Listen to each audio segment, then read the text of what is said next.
Yo, what is up, everybody? Ignore that big humming at the beginning. That's probably something I should have stopped before I went live today. Okay, so that's the air compressor. But we have a 300. We are doing the full car with the full windshield. There it goes. There it goes. So we're doing 50 on the windshield. We're doing 20% on everything else. On these, like we've talked about a couple of times, we have defroster issues. We have defroster issues that we need to take care of when it comes to that. So I like to repeat this, especially near the beginning. So if you have problems with little air pockets forming over the defroster lines, over the back, like vertical ones that just don't lay down no matter what you do, turn on the defrosters before you install the film. So when you're cleaning it, turn the defrosters on. They only need to be on for like 30 seconds to a minute. They get hot really quickly. That'll help fix any issues that you have.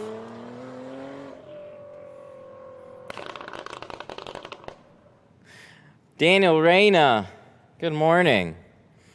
With a 10, Mustar Supermaster Po Kuya, man. Thank you, man. Every time. It's always a creative one lately. That's amazing. Thank you. I appreciate it. How you doing, bud? What's up? Looks like it's already tinted. Oh yeah, it does. A little bit from the angle that it's at. It's not. That is clear. And then we're gonna tint it. Or, welcome to the stream. It's already tinted. Goodbye. So, we're mostly set up. I was running a little bit behind. I'm just thirsty today.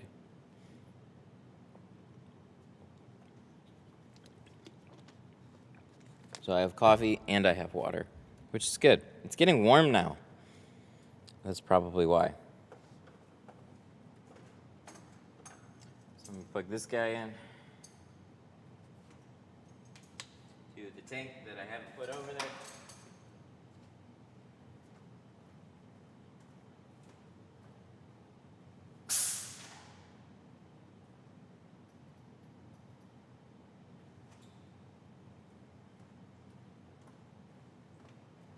Another one.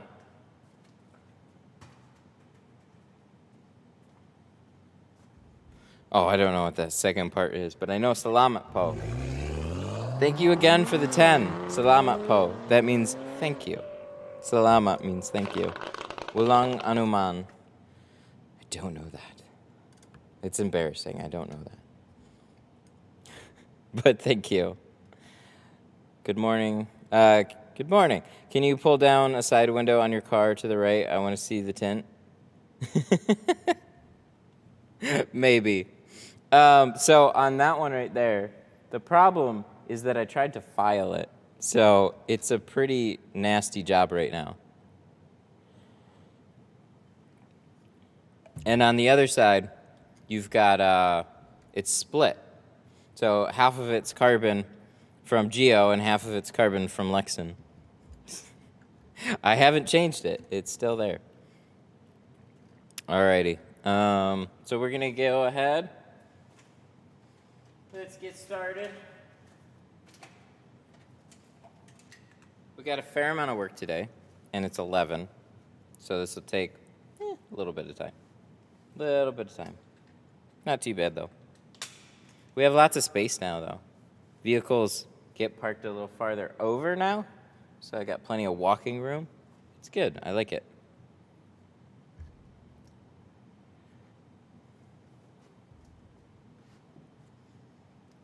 Summertime. Time to put some hot batteries on my face.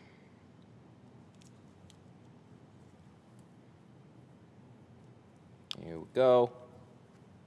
Oh boy.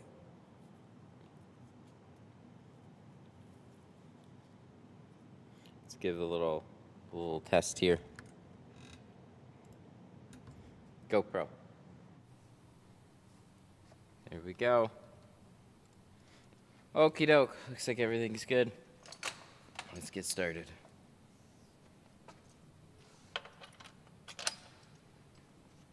I really want to see how much light gap and such.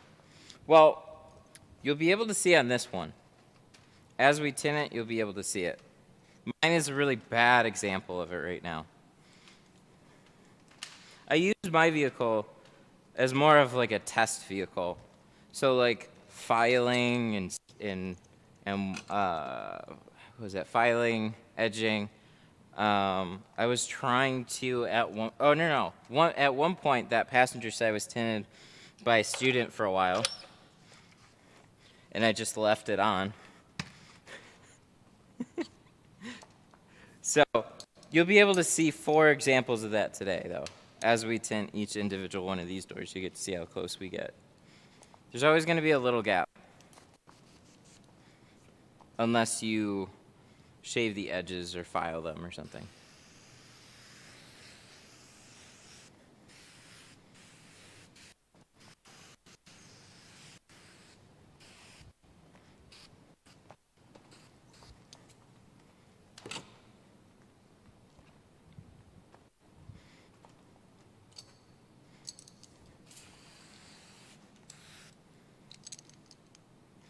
I need to tighten this one down. But it's handy if you need to pop out the filter. So I go back and forth.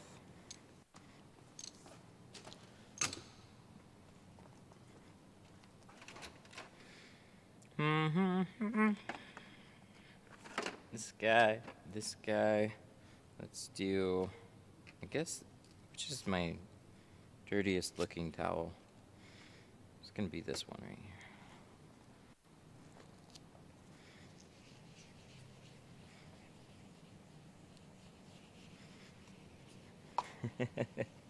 Let's get it.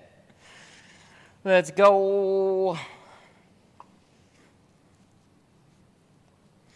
We are going to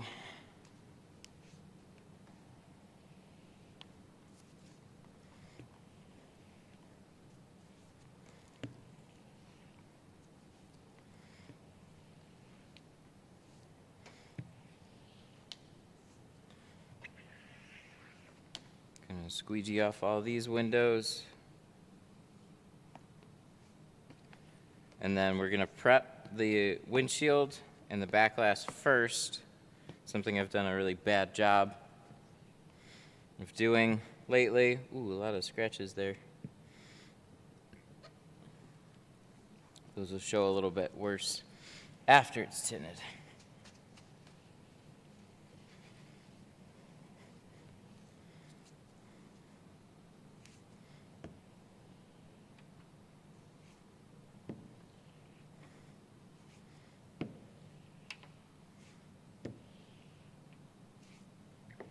Made 60 on one window yesterday.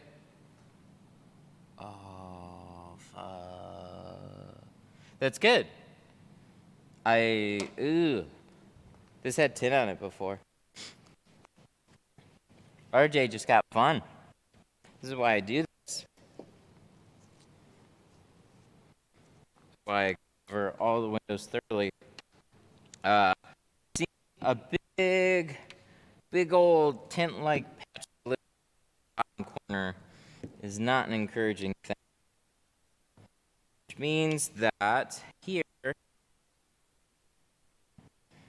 which also means that each one of these windows potentially has extra glue piece behind. Yikes.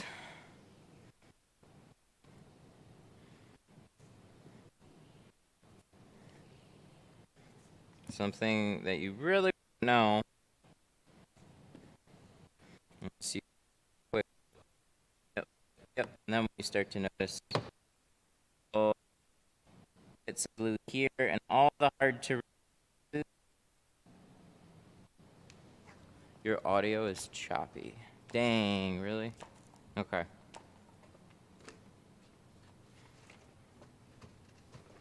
One second. GoPro. I mean, that one.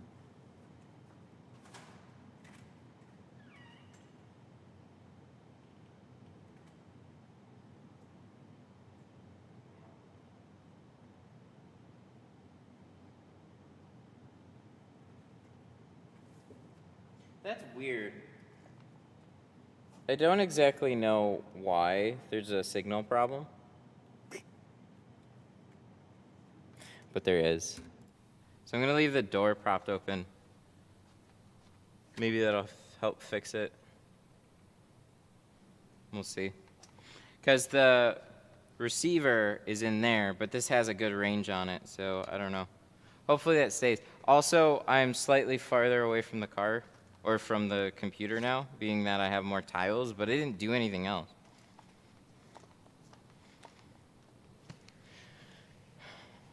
So, we gotta use some adhesive remover now.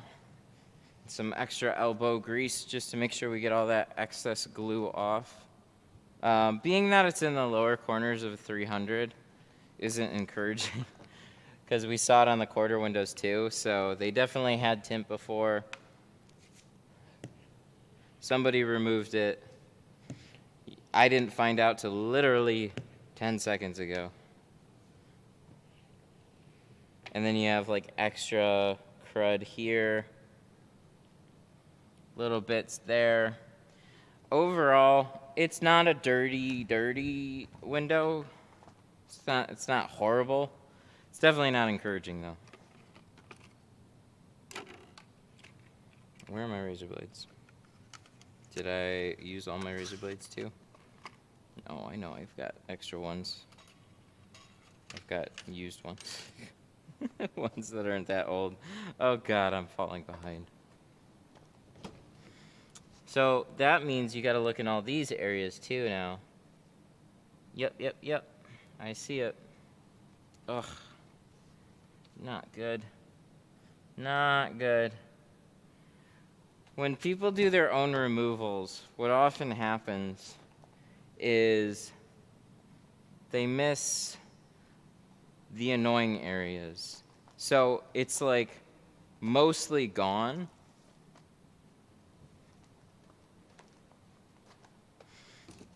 It's mostly gone, but the fact that it's not all gone and it's in the hard to reach areas means that I got a lot of extra little work ahead of me.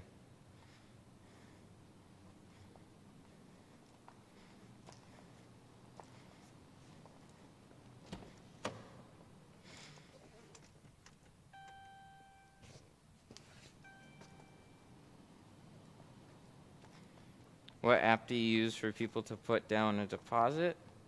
Good question. I like to use...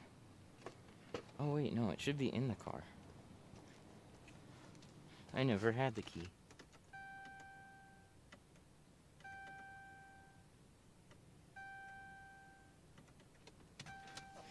Are you charging extra? Well, you're kind of in an awkward position, too. No, it's one of those things where I'll just take care of it. And then we'll do that. When you've quoted it and you've already brought it in and then you get to like a close inspection and it's really like not a lot of glue, but it's enough. At that point, you just, I'll just go ahead and do it. I might grumble a little bit, but that'll be fine. Canon.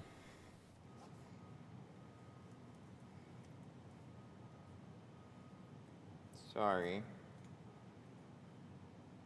I'm kind of losing my mind today. Oh, deposit app. Oh, there we go. Okay. I knew I had the key somewhere. Good deal. Deposit app. GoPro. I use Wix for my website, and they have a really helpful booking service attached to it. Also, there's people that'll recommend a service called Calendly,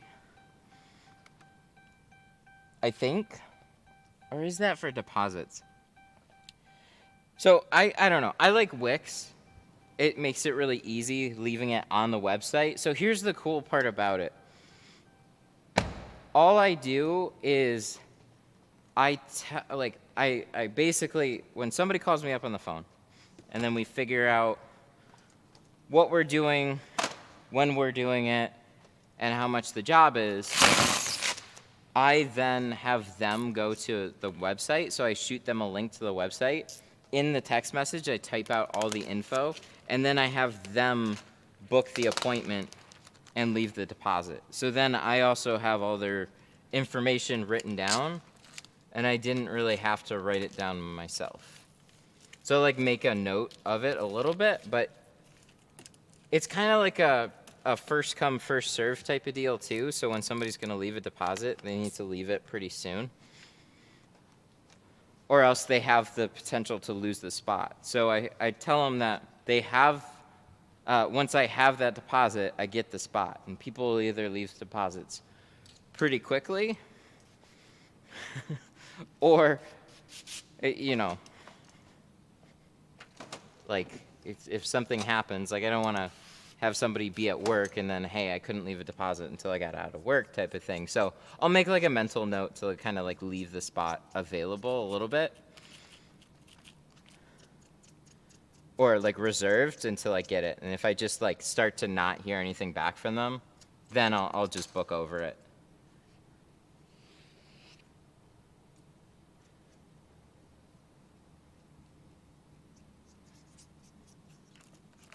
Yep, there's all that glue. Well, the good thing is we have plenty of adhesive remover now. So we're going to spray some of that. We're going to scrub out the bottom of the back window. We got to thoroughly scrape all these out.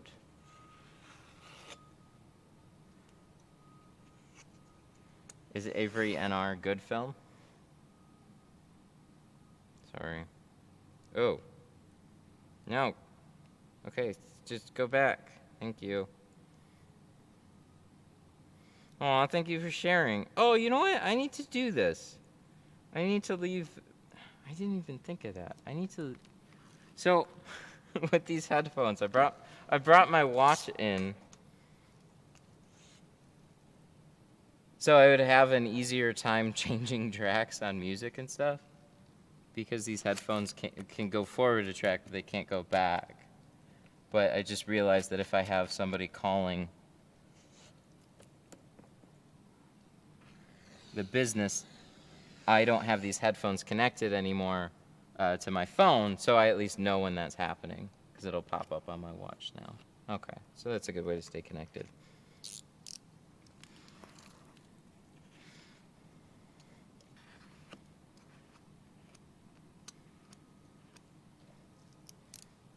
Chrysler day. I'm working on a 200. I would rather take the 300, so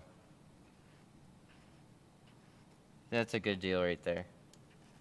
Do you always turn on the defrosters on these? Yes. Yes, every time. I've ran into a lot of bad situations by not doing that, so I've been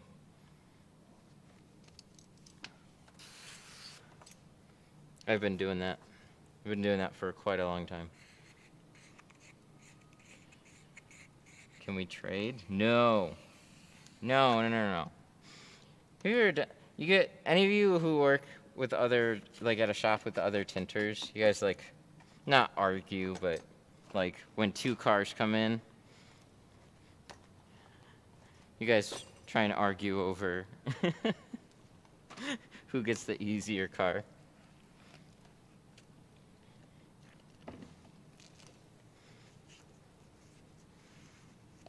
So I could definitely clean this off when I'm about to just tint it, but I'm going to make sure first that most of this is off.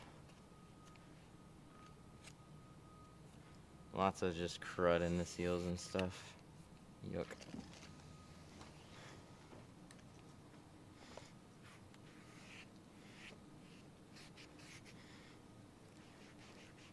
Maybe we can let this dry out too a little bit so we can tape them, which is new.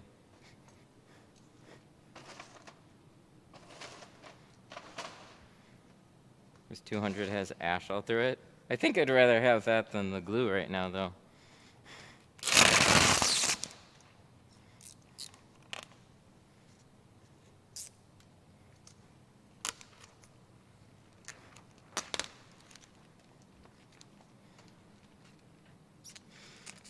Oh, so we were messing around with using tape on the side windows. And then you guys remember in the last vehicle that we did, those of you that were around, we had some adhesive up in the top corner, and I said that was very unusual. But the vehicle was dirty, and I didn't think anything of it. That was from the tape. So cheap packing tape works well enough, but if that bottom flips up while the window's rolling up dry, it dragged adhesive all the way up to the top, because the bottom is all the way, or the top is all the way down here. Grabs adhesive, you fix the tape. Something I'm gonna have to keep an eye out for now. There's always something. There's always some little quirks with whatever you use.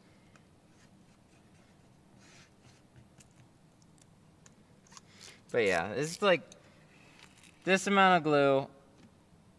If they were like, hey, it was tint before, I have some glue. Ooh. I have some glue, is that going to be an issue? I would have probably said, nah, it's all good, I'll take care of it. So.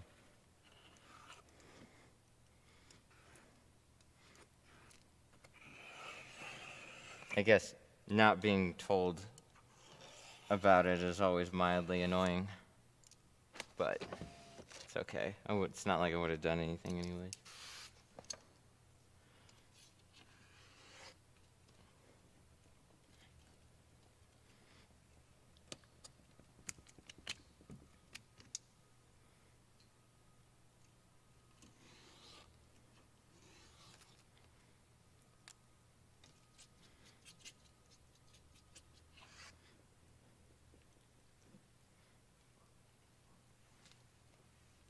Won't adhesive remover leave chemicals on it?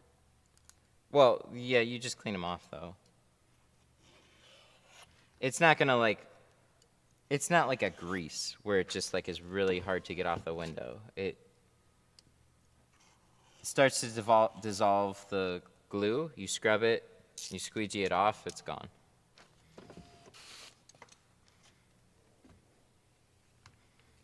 There's not gonna be any magic residue that's left on there that you can never remove, like an oil or something weird.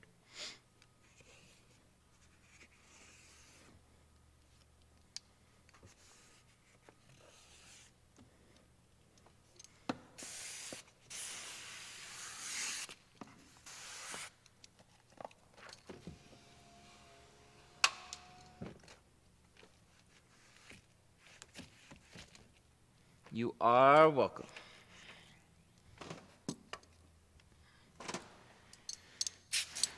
Yeah, so you basically look for everywhere you would have your own problems getting a razor blade too, because that's where the most amount of glue is going to be. On the bottom edges.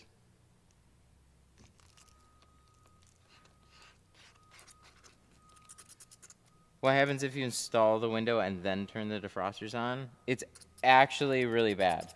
It usually makes everything way worse. Always make sure you do it before, because if you do it after the fact, on most cars, you'll probably be fine. So if a customer gets in their car, it's the winter time, they turn on the defrosters, you're fine. You're not ruining tint. When you're trying to fix the defroster issue, though, on a fresh 300, for whatever reason, I think it just starts to make the glass and stuff. I think it starts to make things expand and just funky. I don't know, but it doesn't turn out well.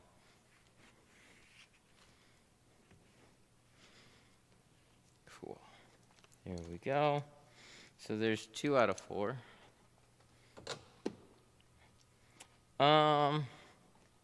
One second. Canon.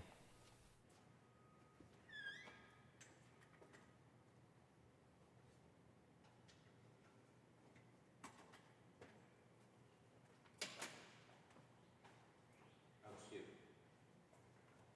GoPro.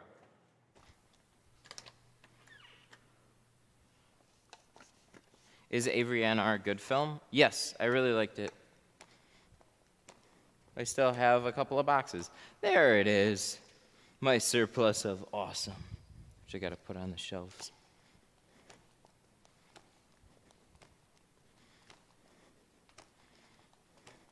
Yeah, I still have some Avery boxes, actually. It's definitely a good film. Canon. So this stuff is awesome, because it is. I don't know if I have a regular bottle top, but I got this guy from like an old Walmart video. How's the weather in Detroit? It's finally warm.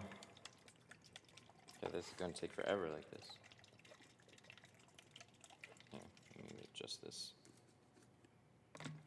Yeah, it's finally warm.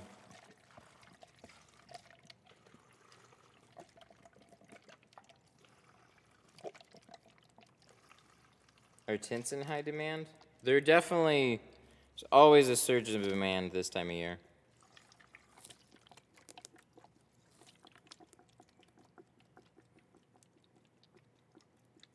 Dude with the Acura wrecked last night? What do you mean?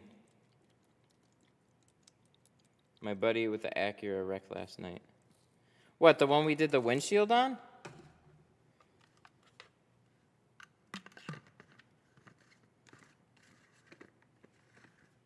Is that one we streamed? Accident. That's horrible.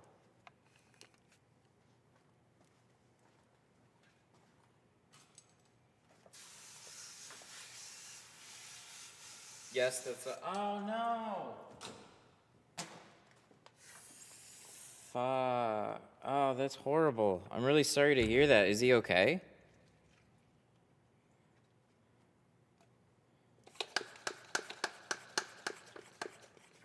Guys, the chameleon windshield tint that we did, that car got in a wreck last night. Oh, that's fucking horrible. Damn. I hope he's all right. Pump sprayer. Yeah, this is one of those little weed sprayers. Like, you go around your yard. Yeah, I don't know. I did a Walmart video with one of these. Yeah, I got it from Walmart. He's fine. He's fine, but the car, on the other hand, both airbags deployed. Ugh. Ugh. Damn, I'm sorry to hear that. Glad he's okay, though. Fuck. All that work in that back window, or that windshield. He messaged me, too, and said that there's a problem with the film, and the company was still selling it. And the other shop that did the video said that they have an issue with the film too. So, no good.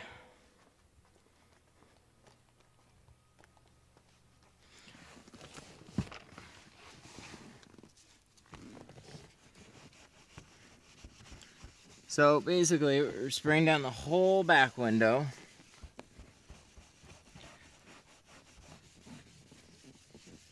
And we're going to scrub it down.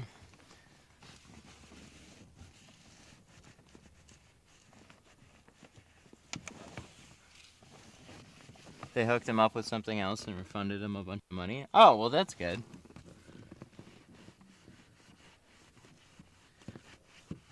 I wonder if other people are going to have to deal with the same thing, though.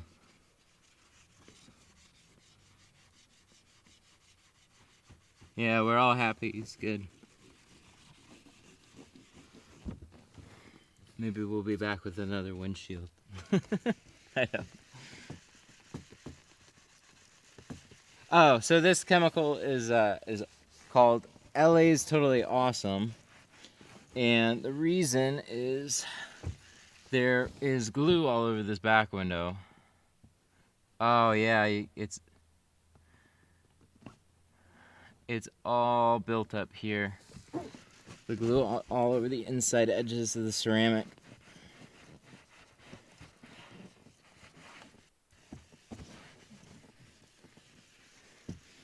So normally we don't have to do something like this. It's in the rare occasion that a car was tinted before we actually go to do anything. Of course, this one happened to be. Not something that I usually deal with, but hey. We at least have some quick fixes for that.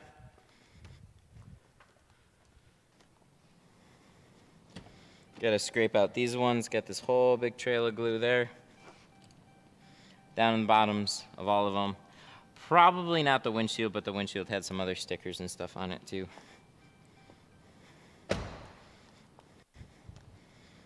Where was that? I have like I have an assortment of other scrub pads. I gotta find them. How dark? We're doing 20 and 50. And of course, the only thing that I hate about that, it really should wear gloves because it really dries out your hands.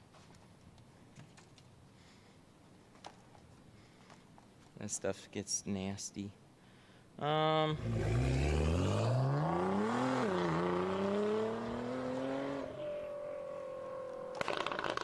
Hey. Thank you for that. Who is that? Dorito. Dorito with the 5. Appreciate you sending out the glass aid. Yeah, you're welcome, man. Trying to help some people out that appreciate the product. It was funny. Like, I had so many, or I had a fair amount of those rolls just laying around, and it's what I was using. So, like, you know, you get a surplus of ones that you can't really sell for one reason or another. Mostly because they just look like crap. So it's like, I didn't want to send a bunch of nice looking rolls and then one oddball fucked up looking roll. So it's like, I always just kept them around. And look at that. They're finding themselves useful in a crisis.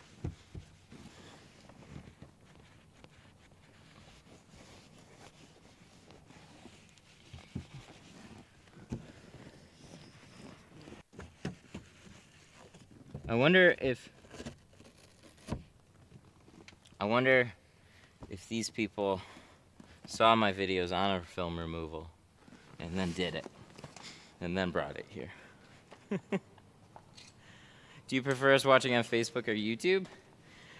Whichever is most comfortable for you. I will say the interaction on YouTube seems a lot better. So I have that Facebook group, and every time I go on live on the Facebook group, before I go live here, just to kind of test things out. But Facebook is so quiet compared to YouTube.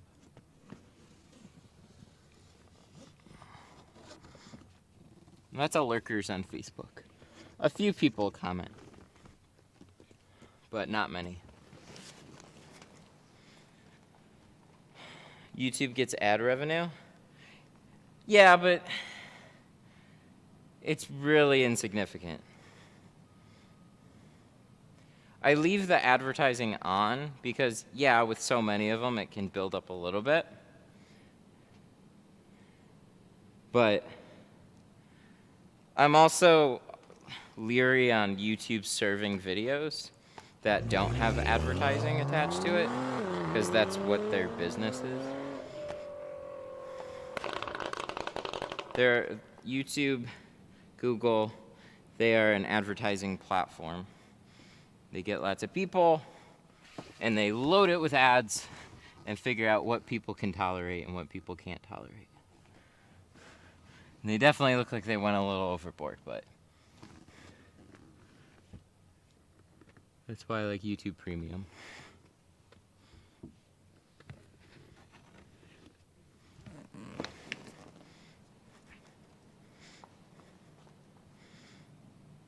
Mm-hmm.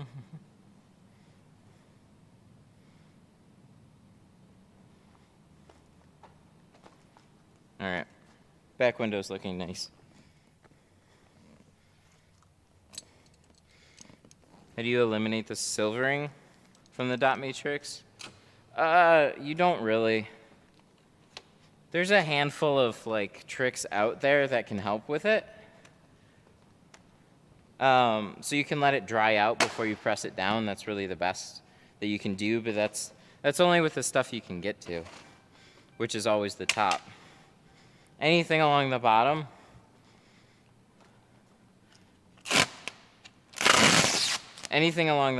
is just kind of like, that's the way it is. People will take sandpaper and clean up some of the top and some accessible areas, but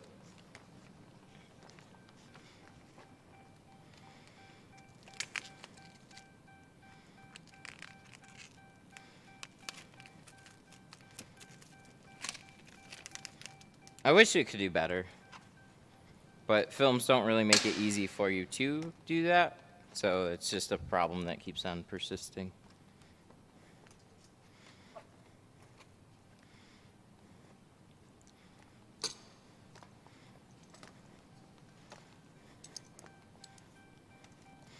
All right.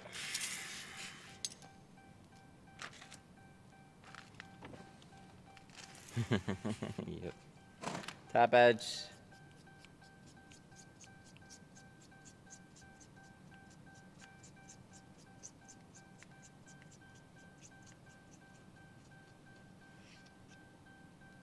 I got the Hollyland Thursday and it works super well. Oh, you're welcome. Yeah, so I've been confused. I actually did get confused from the price. I thought the model number was 650 Pro S and it was $650. No, you're right. It is the 400S Pro and it was $650. My bad. But yeah, it works great. It's just, it's a little bulky, but hey, compared to everything else. Tint over 20%? 20 over 20 will be basically 5%. Technically 4 if you math, but if you do like 20 over 20 on the back and then 5% on the front, they look basically spot on to one another.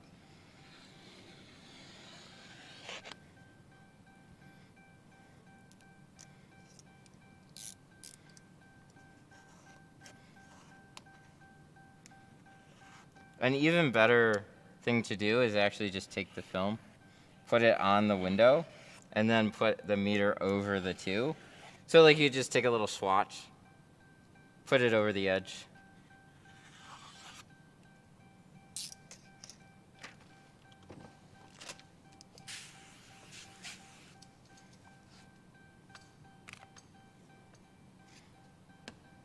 CLR.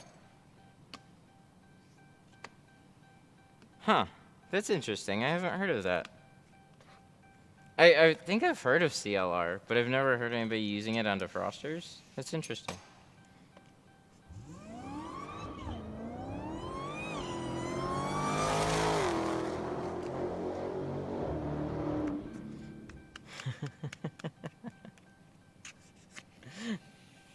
Super chat. Wow, did my voice just crack? Super chat. What is that? In honor of Ritzy and his saunas. What is that, Dorito leaving that super chat?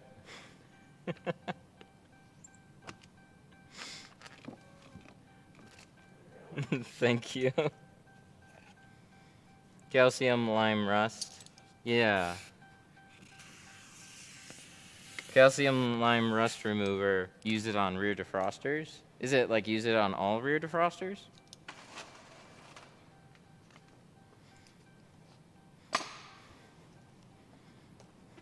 Yay, my phone bill. Yeah. Canon. I knew it. Dorito with a 5, thank you. In honor of Ritzy and his saunas. I should make a note of that. That sounds really helpful. What was it? In a 13 Charger, I retinted my 3M trainer recommended CLR, and it worked amazing.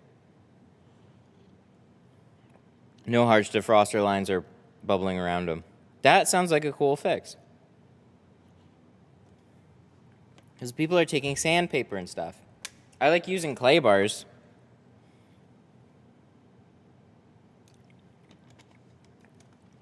Isn't it bad to remove tint? Oh yeah, should we dilute it too? If there's acid in it, I wouldn't use it. Yeah, that's the other question. Is it panel safe and all that? We need answers. How long do you turn on the defrosters before you install them? Literally 30 seconds to a minute. We'll do it on this one. No, so if you use a steamer and remove tint, more often than not, you'll leave the defroster lines intact. There's always the chance that they can be removed. Most of the time, they're fine. David with a 2 is Lexan good. Oh, you troll, you. Thank you for the 2. It's amazing. It's the best there ever was. How long, what size is your battery? Okay. It's a 2900 milliamp hour. It's a Sony NP-F550, one of these guys. It's about that big. This is like one of the smaller ones that I could find. You can get them much bigger, and you can get them smaller. But I got that, and I put them on this little dual charger here, so I can always charge 2 of them at the same time.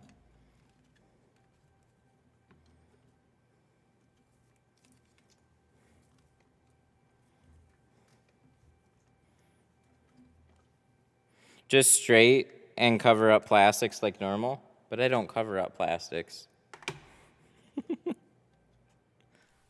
Favorite squeegee? Well, my favorites, I'm a little partial to this guy right here. If it had to come down to it, the Detroit Tint Studio squeegee wins hands down. But as far as my favorite squeegee that I use a lot, it's usually whatever I have on the handle squeegee, because it just gets used the most. So right now it's the Clear Crush, flat out. One of those.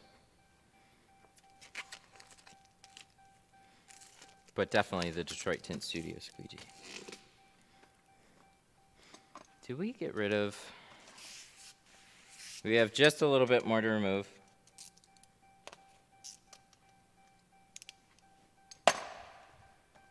Now we're talking about acid in bottles and explosions and all that. That sounds a little intense.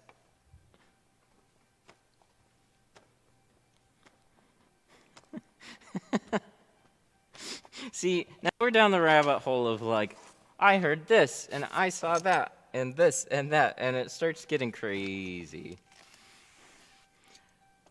Get a handful of them, keep them around, spray them all on one window, like partials and stuff, and just see how it works for you. I can't make any of those recommendations. The CLR sounded cool, but then somebody in chat definitely reminded me by saying, what about the paneling and all that? So, yeah, all of those things need to be accounted for. So be careful when you're doing any of these things. Some people will spray really harsh alcohols. And then some people will cover things up when they go to remove it. So always just take some extra precautions when you're playing around with this stuff. I appreciate all the recommendations, though. Put it on a spudge. Spudge.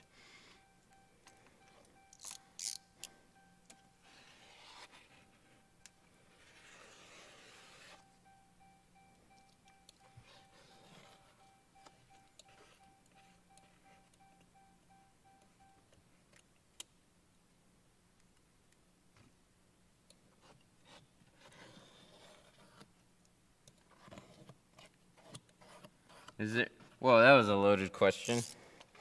The TSER? I gotta read that comment. There was a lot of films mentioned there too. So the TSER overall heat performance numbers, you know,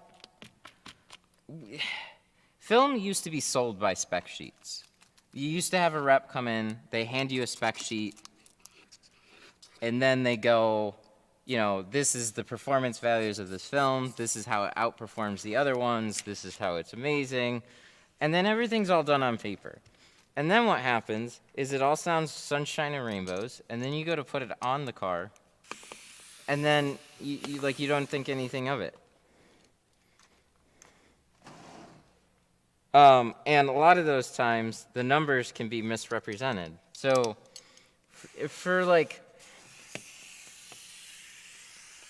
for some of it, they'll measure in like a small spectrum. So like the light spectrum across the board is very wide, and it's measured in nanometers. And what you can do is actually, like, you can fudge the numbers a little bit to make them look stronger one way or another. So you can highlight a spectrum, put a little asterisk in your numbers, and go, yeah, it measured this much across this band on the thing. So really, what I recommend everybody do is take your film, put it on your car, and take it outside and tell me how it feels. Is it good? Is it bad? Is it very similar to this other one? If it is, then what the hell is the real difference?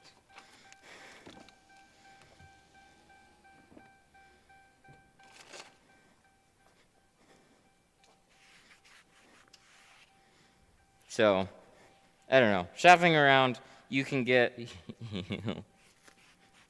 you. Lots of glue there. Where did I put the tape?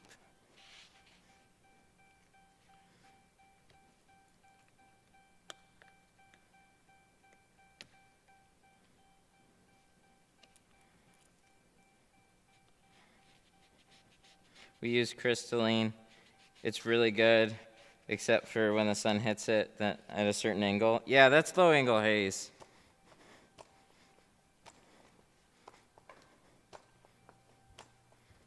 It's interesting that I figured it was still with 3M crystalline too. All right, what time is it? It's late. There it is. Okay, so let's tape some stuff. How'd the tile work end up? It's good. We're not completely done, but we have plenty of space. We did some edge pieces too, so we have a whole lot more space to walk around this whole car. It's nice. It's really nice, because then I'm not so cramped up against the wall.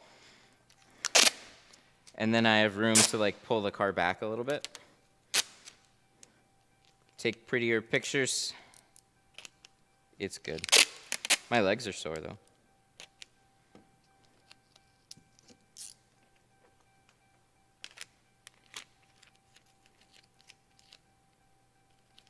Ding, ding, ding, ding, ding.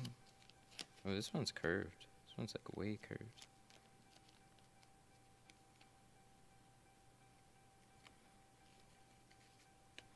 I'm trying. I just need it to get in that little channel there. So one of the tough things about it is I left these windows down. I don't really like that, but I left them down so these seals could have a chance to kind of dry.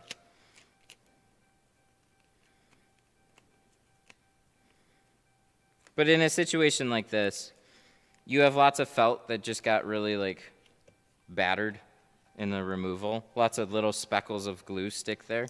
So this is one of those things where it definitely can't hurt you.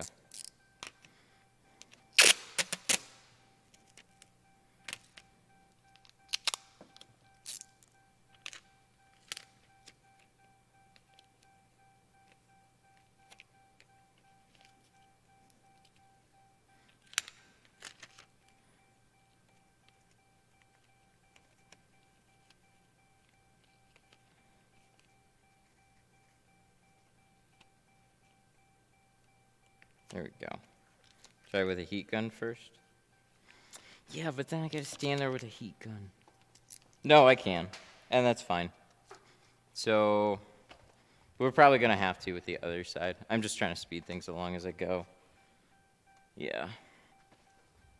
Gonna have to. How do I order from GeoShield? You can go to geoshieldUSA.com. They have a store. You can order from them. You can also order it through mytintstuff.com. Either or.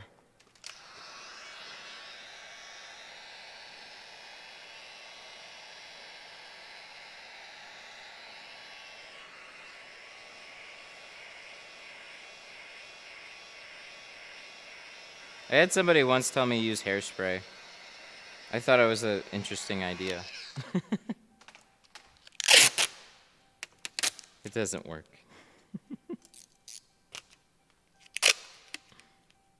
This was a long time ago.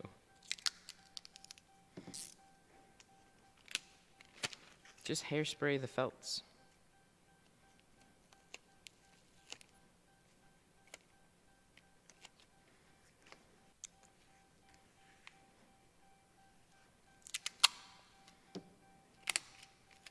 Have you ever applied the tint on both the top edges and then let it sit before doing the bottom?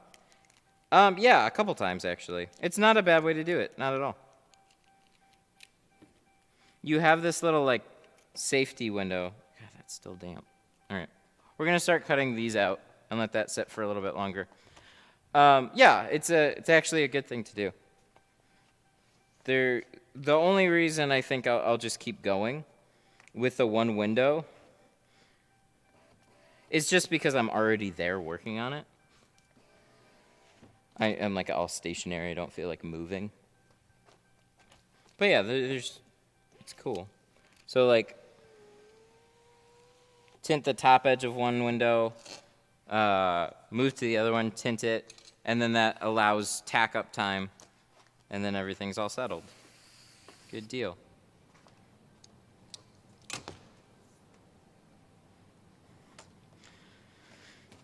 What did I say? We have to prep the windshield in the back window, and then we found a bunch of glue. So we're still gonna do that. But we're gonna get a handle on cutting some patterns first.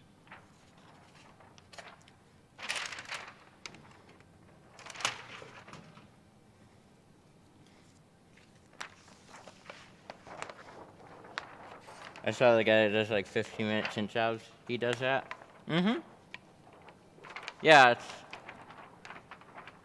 it's a good idea. Everything like why like prepping a back window, like anything that you can let sit for a little bit that you have to wait to tack up or whatever is an opportunity to go get something else done.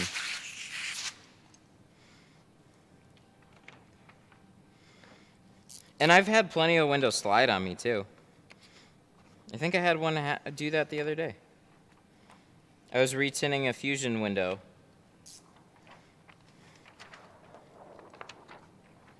And then I slid it up. And then for whatever reason, I had to slide it back down. And then the whole thing had shifted. And I was like, of course it did. Of course it did. So then I had to take it back down.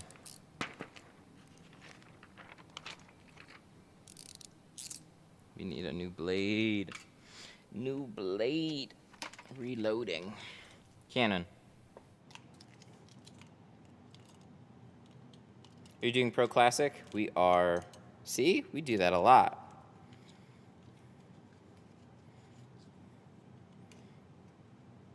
Tried ATR. Did you know it stops beating? You know, I heard something about that. I heard ATR helps with hydrophobic coatings. What I wondered if, does it actually make like a little slip layer on it, or does it remove the hydrophobic coating entirely? But this was like a couple years ago now. So that's cool. You're reminding me about that.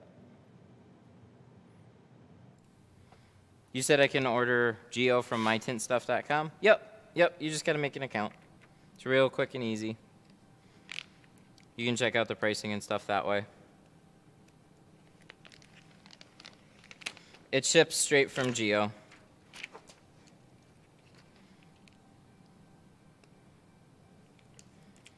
2020 Sienna Platinum Hybrid. Does it have the vacuum? A Sienna full, I gotta check the front doors, but you should be like 280 for everything without the windshield.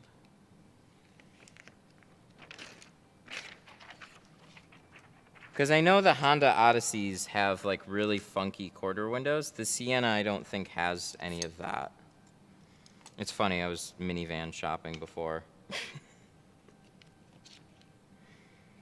It's the only one, well, okay, out of the Odyssey and the Sienna, only the Sienna has all-wheel drive. You can't get it in the Odyssey. All-wheel drive here is a must.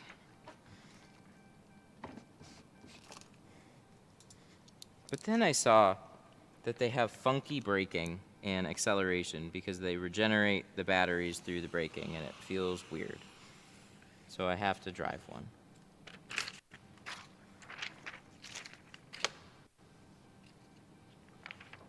Do both have vacuums? Yeah, I believe so. That's the real question, though. When we're going to go tint it, does it have a vacuum? I had to ask. That's cool.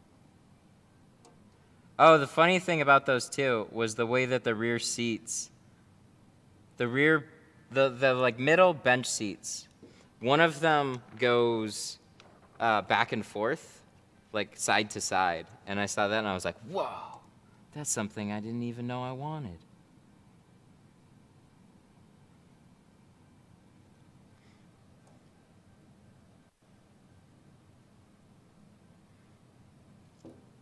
Pro Classic, I can't believe people don't get carbon. That's the market, man. It's it can be tough. Tint to most people, an average consumer is tint. And when you're talking about the full thing with the windshield, it starts to add up more. So it jumps from $370 to $450. Oh, I gotta put this there then, because we're still waiting on those seals. That's probably gonna screw me up.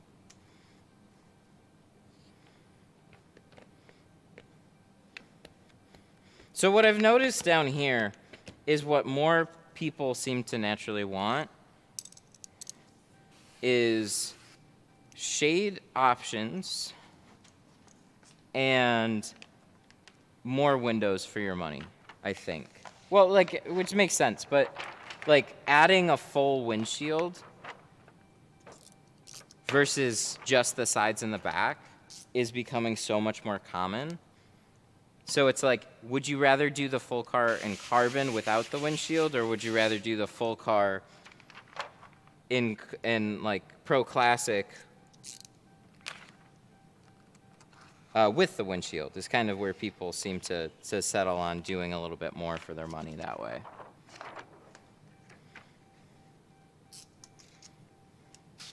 Also, I'm not a great salesperson either. I've had Nick book many an appointment that's like, yeah, and they want carbon. And I'm like, what the fuck?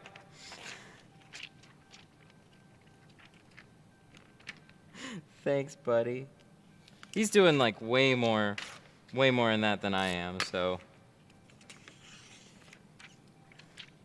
Maybe we'll get a sales lessons from Nick.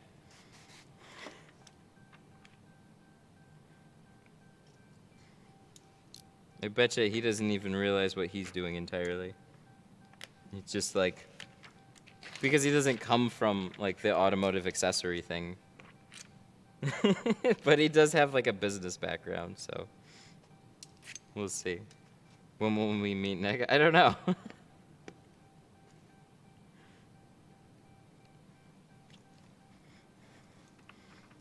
He's a ghost. He handles all the scheduling and stuff, but he's not. He's here in spirit. Not all the schedule. He like.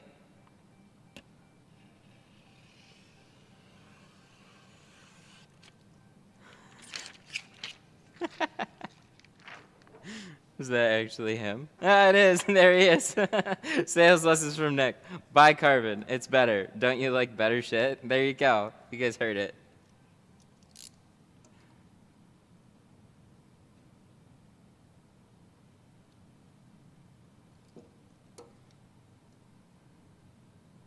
Can't find the website? Which one? My Tint stuff? Ah, it didn't link it. GeoShield. Is a Civic automatic? Yeah, unfortunately. Hang on, my little linky thing isn't working either, so.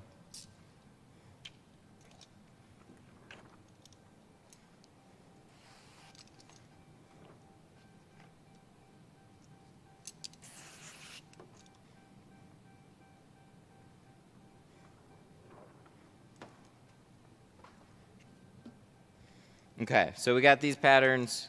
The other side should be a little bit more dried out.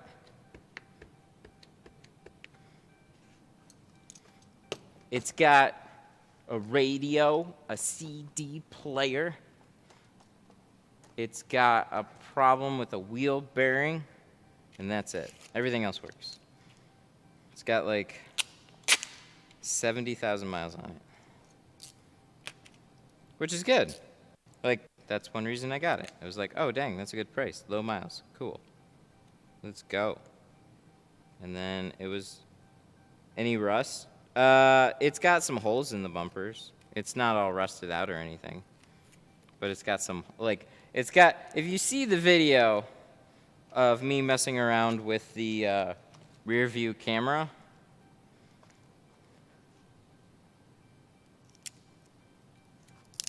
it,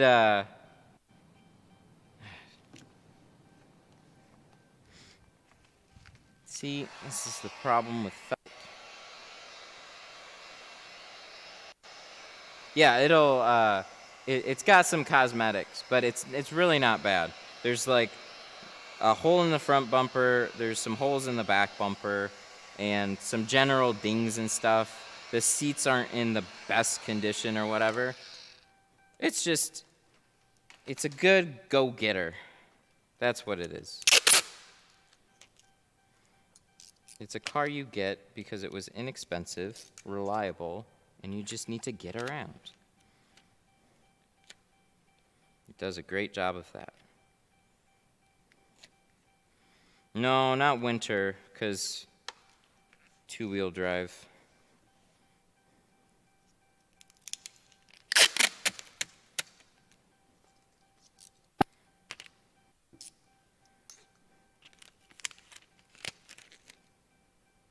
Do you think it's worth getting a plotter? If you're pulling in a good amount of work and you really need the extra cutting help, look at the plotter like an extra employee, like a hand cutting employee that you always got to tell them what to do, and then they do things wrong.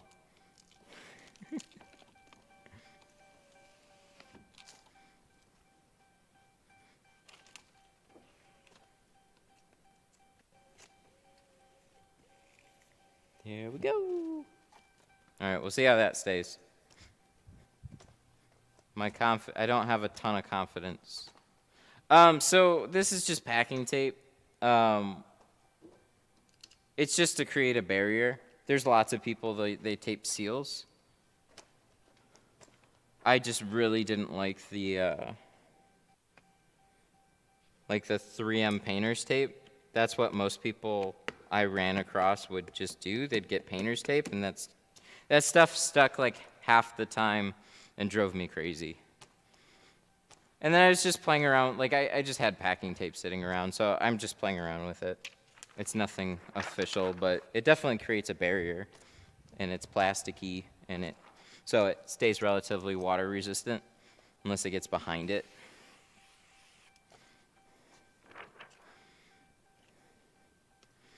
It's like turning a felt seal into a plastic seal.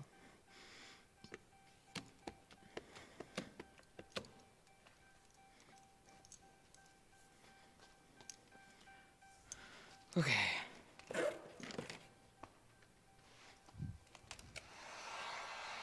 What do you hand cut instead of a plotter? It's more accurate.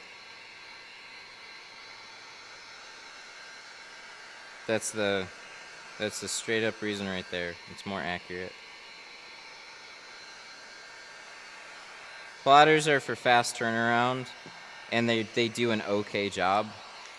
They're not ever as exact because they can't be most of the time.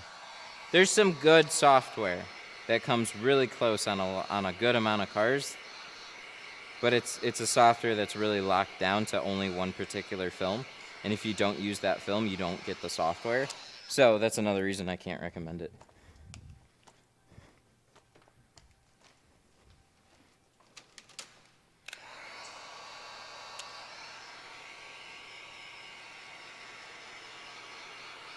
No fun.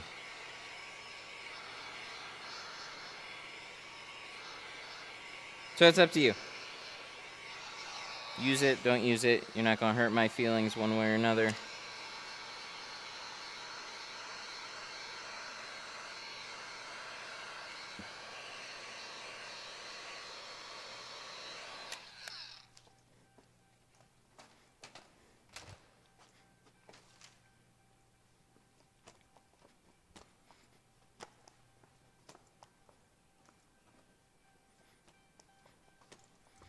Best economy tint for a small mobile tint business? There's no reason you have to go economy for a small mobile tint business. And because like the difference isn't going to hardly save you much money. You can buy half rolls. So if you want to get into a better film, just buy half rolls of Geo. There you go. Save you money. So your cost per vehicle really, it depends a little bit on the size of the vehicle and obviously how much film that you waste and stuff like that. But generally speaking, like, let's say you pay $100 for a roll of tint. The cost per car is going to be like $20 per car. If you pay literally double that for like a higher quality film, your cost is then $40. You can afford to go better in a lot of situations. Just don't undercut yourself.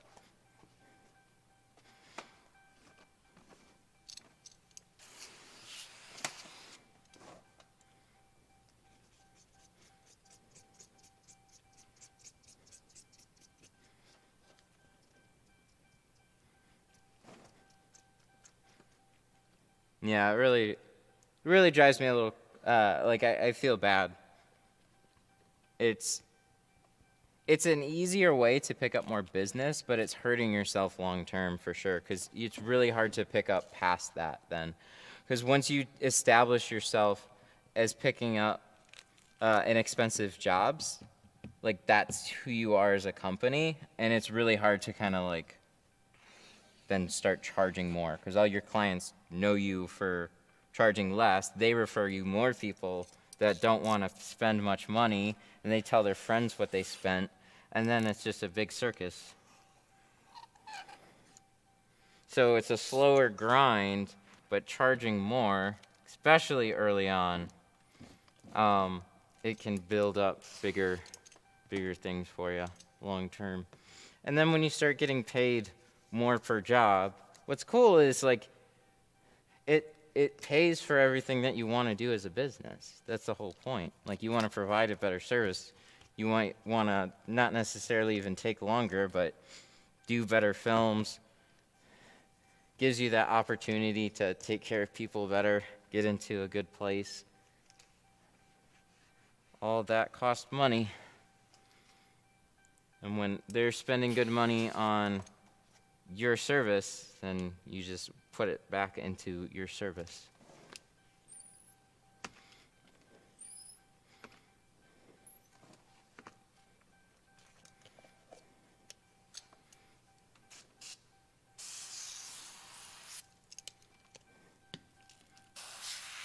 I'm about to get rid of that piece of tape, but I think it's going to help or make my life miserable. See how it's falling out like this?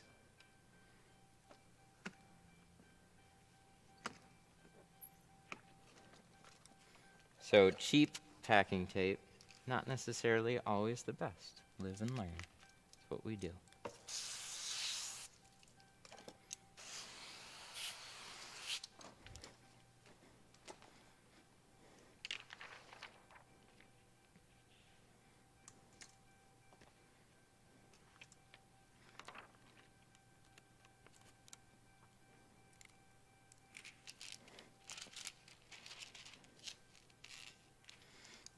What's a good price to charge? It depends a little bit on your area. 'Cause yeah, I see the same thing, right? I'm not top of the food chain here. I start at 240. So I would say definitely at least 2. Shoot for 250 if you can, or have ways of getting yourself to there. Whether that be through adding a windshield,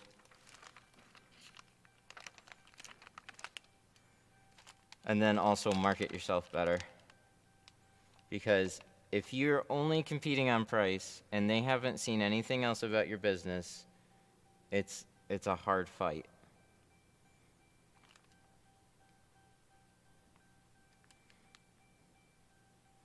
Like, now we've been doing live streams for a while. That builds up lots of search, lots of media, lots of stuff. It's just one way, it's another way to stand out. And then all of a sudden you start getting referrals from people and they're like, oh yeah, he streamed my car. Look, you can see him do the whole job. It's crazy. Who does that? Exactly. Who does that? I don't know. It's just another fun way to stand out.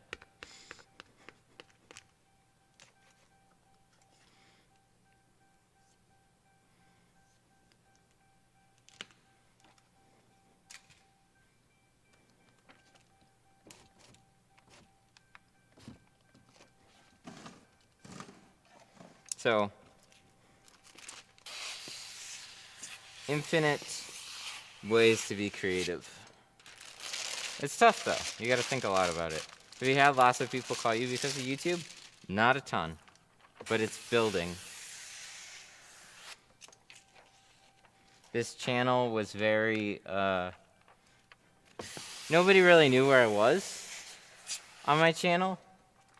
And now this past year, we changed the channel name even to Tint Studio, which still doesn't say where I'm from. But it does say in the icon. And a link towards the top. So it's helping. And when you search window tint, Detroit area, that type of stuff, it helps with all that. So it's definitely building. But it's a slow grind. From what I've seen, you really start to pick up in your 3rd year, depending on how, if you got any like interesting connections and stuff like that, you can do it faster. But just with like general, regular hang around advertising and stuff like that, like 1st year is going to be reasonably slow unless you just have like that referral base that just picks things up really quickly. And it'll slowly snowball. And then eventually you'll just be busy. Because you are the guy that all these people go to.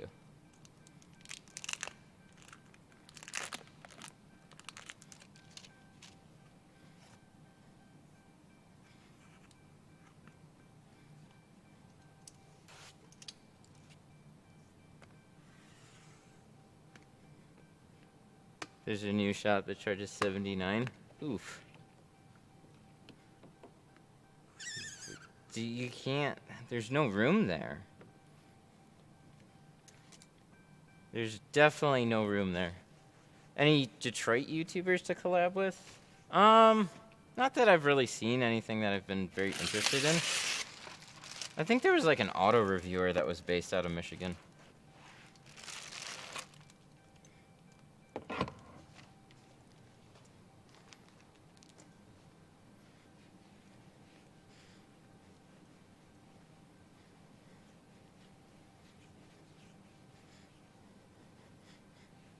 collabing with any auto channel across the board would be beneficial, but only, it depends on how well it fits into the regular content. Just sending them over here and then like a quick plug, that's one thing, but like, yeah, a fun collab where you actually like hang out on each other's channels in a way, yeah, that'd be cool. Really with any YouTube, anybody with a decent following.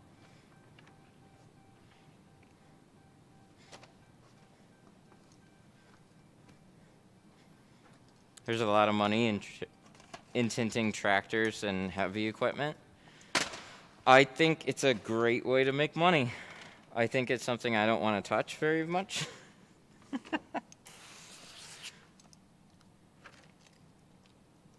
Ugh, we sat down and the car just turned off.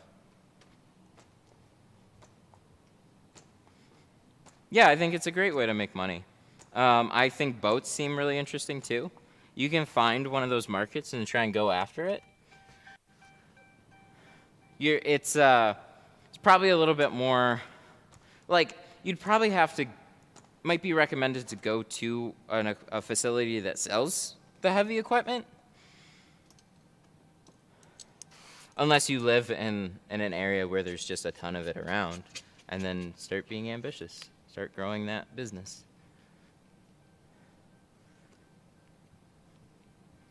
Same thing for architectural. Architectural is a big one.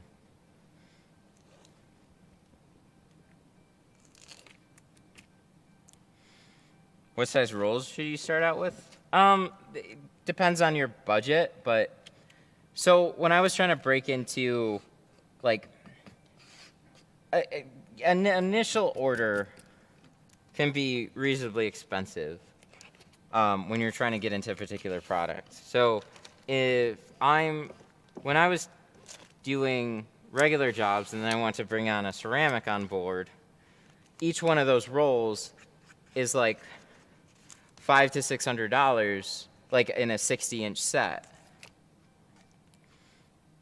So, you know, you get, and then they have 70. So then you get 70, you get 70, 50, 35, 20, and 5.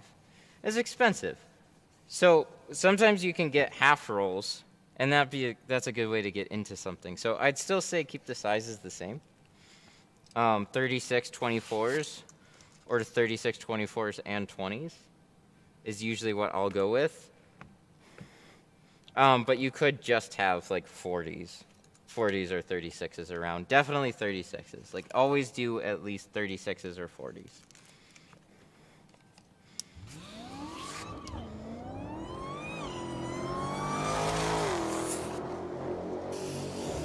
Super chat.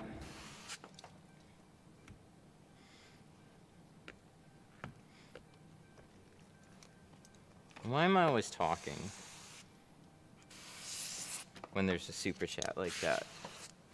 And then I miss it. Cool Front Penguin, how you doing, bud? When should I not have to remove rear view mirrors? That's a good question. Thank you. Thank you for the 5. Right? Or 2. Yeah, probably 5. Most of the time, they're really easy to remove.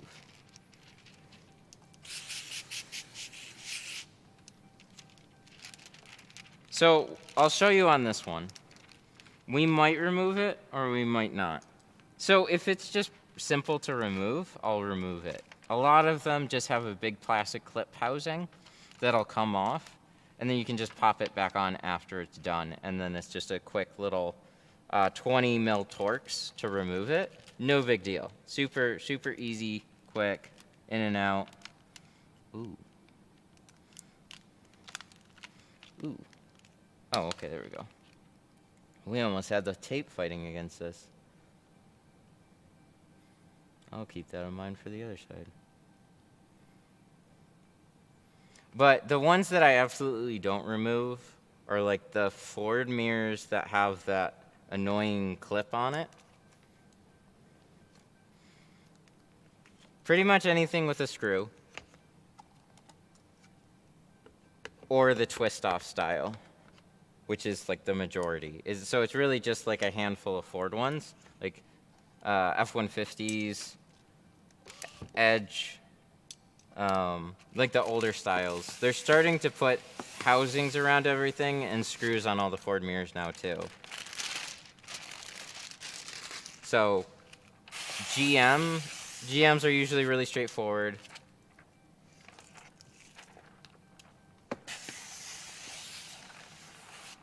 And if you have a big housing around it with a big dot matrix thing around it, then you don't really have to. You don't have to. That's totally up to you. The mirror still gets in the way some, but you can remove it if you want to.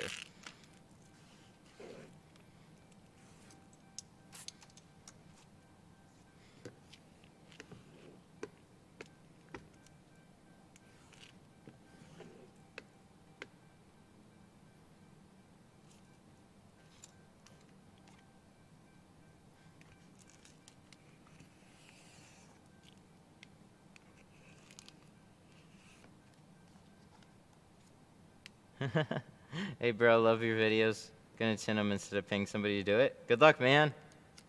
Let me know how it goes. It might be a little difficult, but I wish you the best. That's cool. One way or another, you will definitely learn a lot.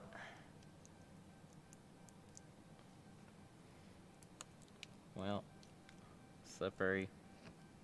We'll get that. So I've tried on a fair amount of cars so far, but I haven't tried it on a 300 yet. Oh, there we go. Yeah, pull that half out. This edge pinches pretty tight here, so it like folded the tape in and gave us a little bit of trouble. But it's going well. Keeping all that side crud clean. That's nice.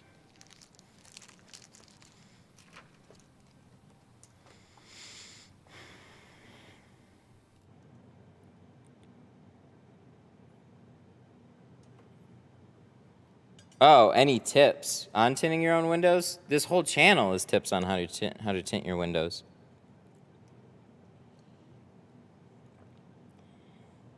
I still can't afford a sauna.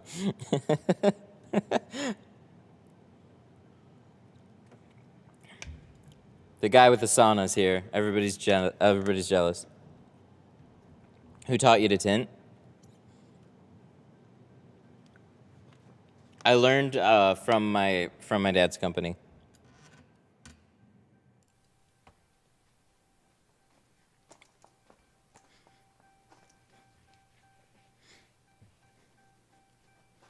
So my oh yeah, prep.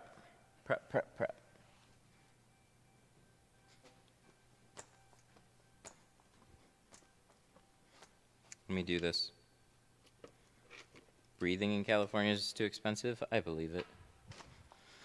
Okay, like I said, we should have been doing this, but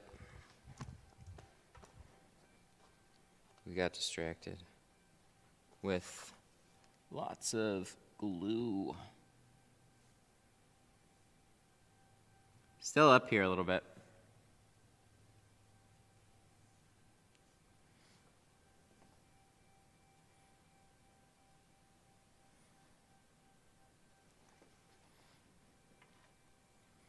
How's my dad's shop doing? Good. They're really busy. They're booked out far more than I am right now, with more work. But he's been at that shop for longer.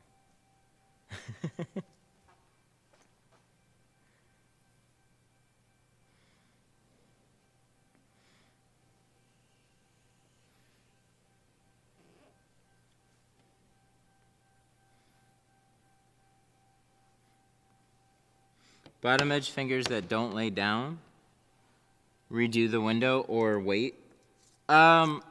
If they're small, you can definitely wait a little bit. Even that sometimes isn't enough.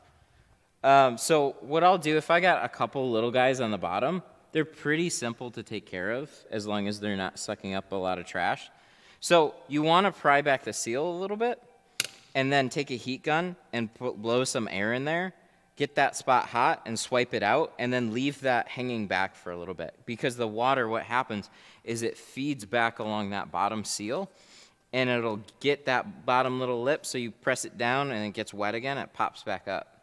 So it's just that circus act all over again.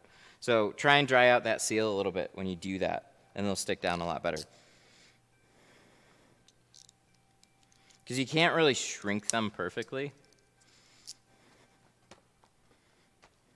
But you can definitely get them to go down more.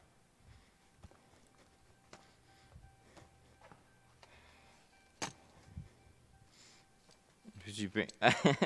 Would you get your pops in here to do a tint? He doesn't actually tint. He's a long-time auto accessories business owner. So he used to do like auto accessories work, and then he basically took over a dying auto accessories business and turned it around and made it really, really busy. And then, housing market crash, internet, price competitions. So then he consolidated into a new one that was primarily focused on window tinting, and then eventually expanded into more vinyl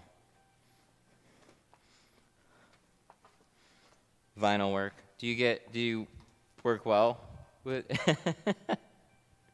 Not exactly.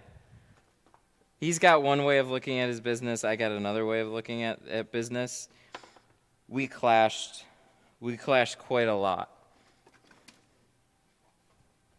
So that's one of the reasons why we aren't working together right now.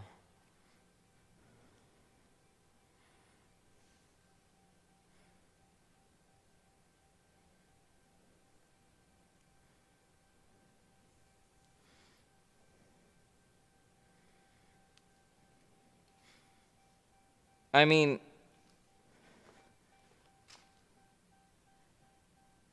we were like the shop is set up for high volume, and it's always got to do that. And me being the main tinter there just means I'm tinting all day. And anytime I try and teach an extra helper or something like that, you get this little break. You spend extra time teaching somebody, you get that little break in your own workflow so you can rely on somebody, but then they just start adding more work because you have extra help now. You know what I mean? So it was like it was this never-ending work train where I couldn't do really what I wanted to do. And it doesn't necessarily fit in with his with the business either, because what I'm doing is more educational for other window tinters, not just pulling in work to tint. So there wasn't ever really a good way to team up in that way.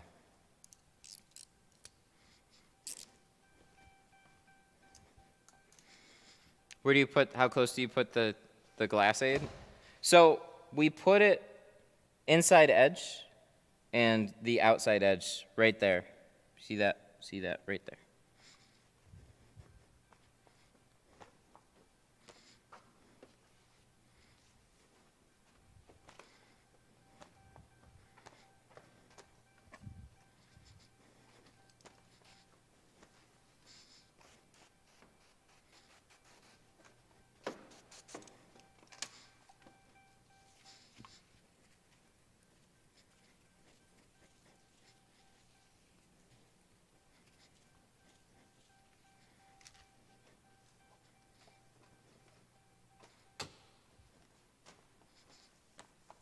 All right, prep these guys.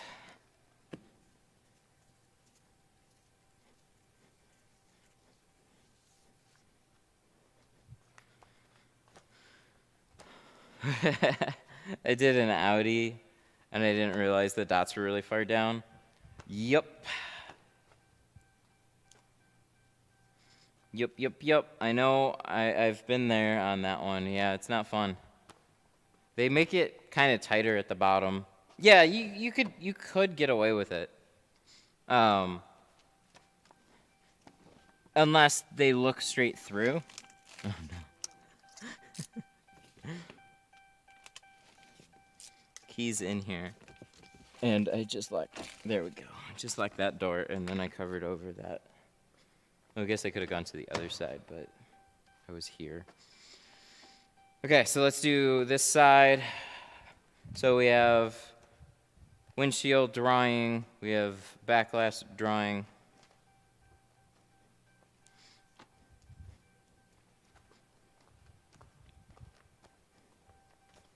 See, I need stations on both sides.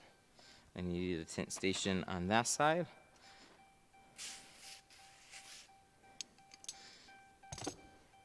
We can't do anything today. Dumb little shit in each window. I know that feeling all too well. Just one thing after the next.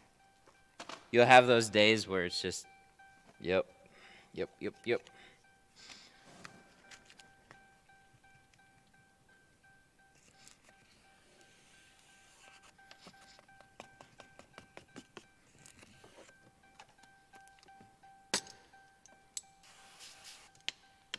So I need a razor blade on this one, but I'm a little lazy to go grab it. So we'll use the next best thing,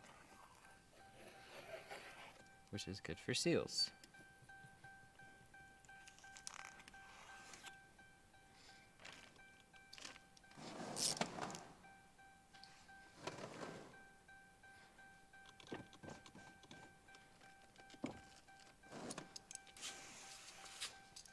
That beep beep, that's not annoying, is it?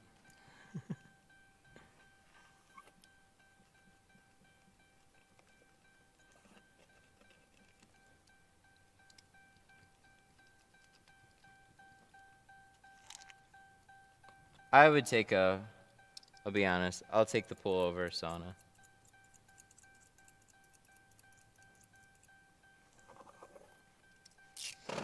I just want to go soak.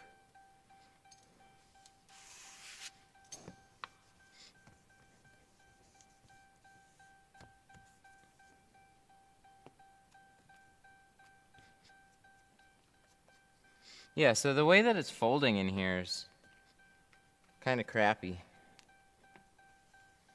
We'll probably get some better tape, but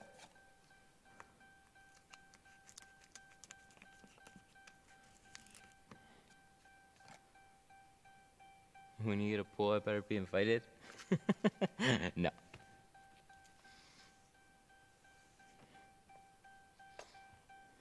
Pool party.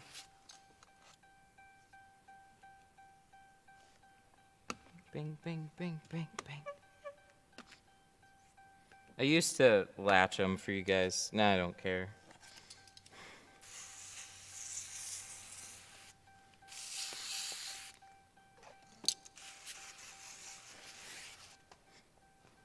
I know, it's brutal.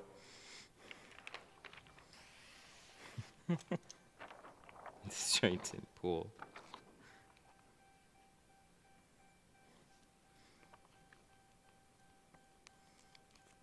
Two front ceramic, how much? If it's just two regular roll downs, 160.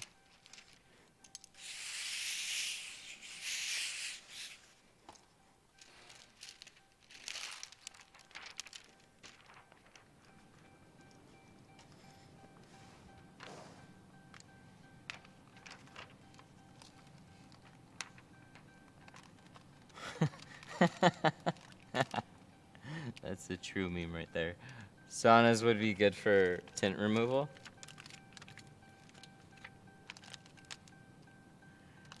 That's true. You might cause some other problems, but yeah, just pull your car right into the tint sauna, and then we can do a removal.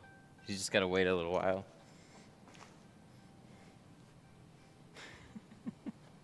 Also, drying the tint, right? Actually, wouldn't it just kind of dry it out more? Unless you, I guess unless you, no, you do all the steam and stuff like that. Could you do a dry one? Just leave it in a hot room and then you pull the car in there and it just bakes. Dang, I think we're onto something.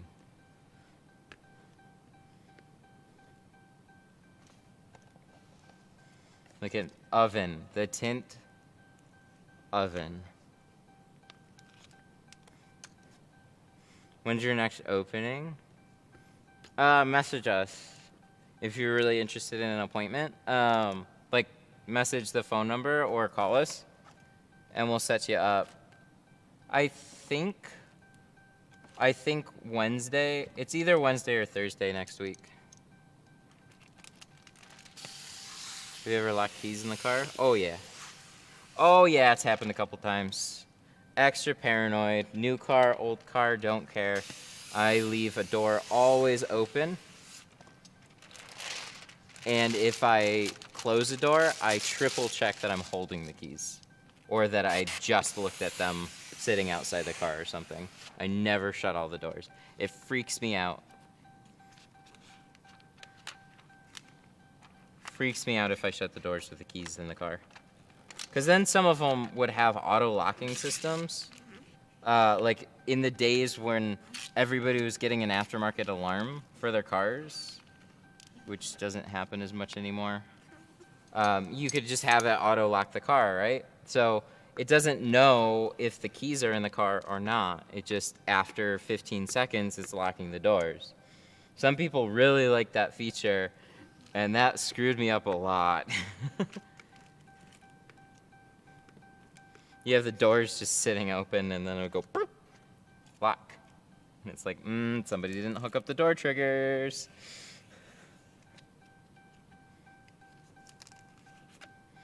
What can you use to get in the seal if you don't have the nice yellow tool? Why not get the nice yellow tool? Just get it.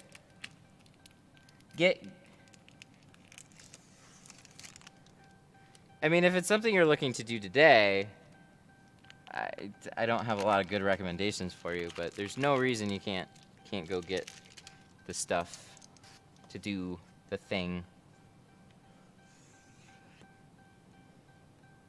Like, I love that question about, like, a heat gun. How do I tint the windows without a heat gun? It's like, go get a heat gun. But I don't have one. Yeah, well, they're at the store. Go buy one. But I don't want to. Well, then don't do it. But how do I do it? Just shut up.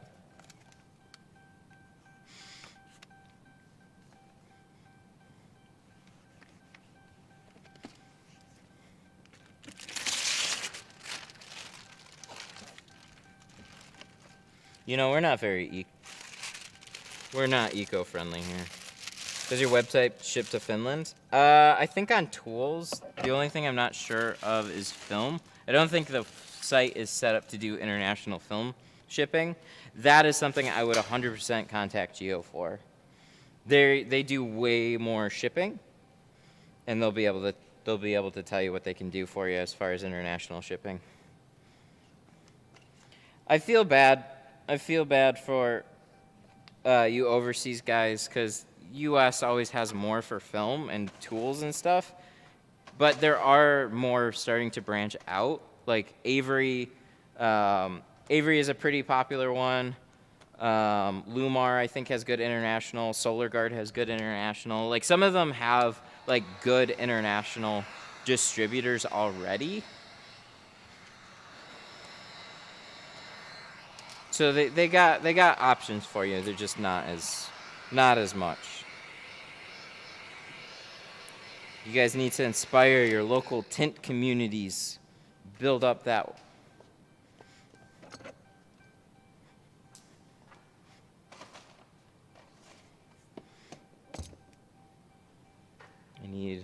Where's my clay? Where's my clay? How do I do that? How do I put something down that I just used and I have no idea where I put it? Oh, it rolled off. That's how I had it there. Well, this is going well. So this one right here, I've noticed this a couple times now. Got to shove this in here, make sure it's sitting flush. So we're gonna get a different tape. I don't know exactly which packing tape, or if we'll just go back to sheathing tape. I like to say, I just thought it'd be interesting if it just kind of worked, and it does. But It's got its quirks. Just like the carpet shield, it works, but it doesn't stick super well to every type of door panel out there. So naturally, some seals that we sprayed a bunch of soapy water on and stripped glue, it's having a little bit of a difficult time sticking right now. That's fair.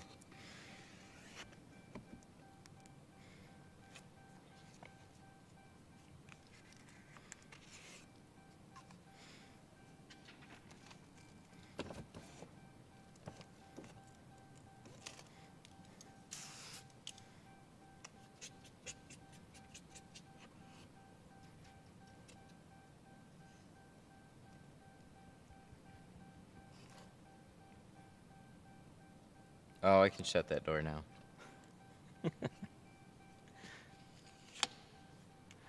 No excuses now other than I'm just doing it to annoy you guys. And I just tune them out after a while.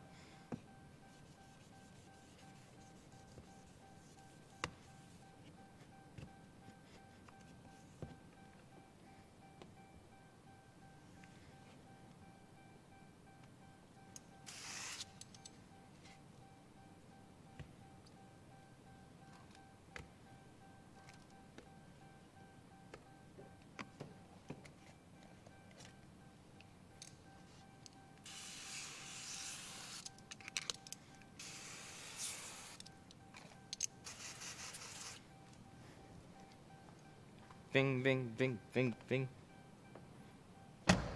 There you go.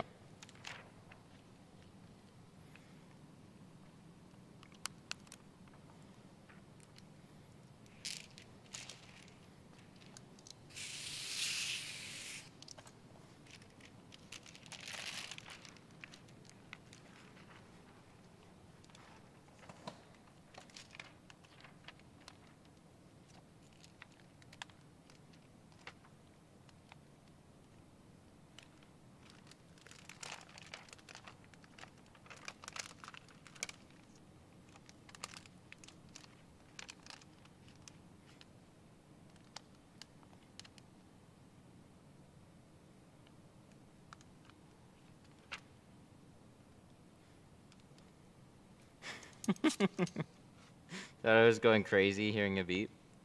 You are. I hear a bunch of voices in my head, so I can't explain that.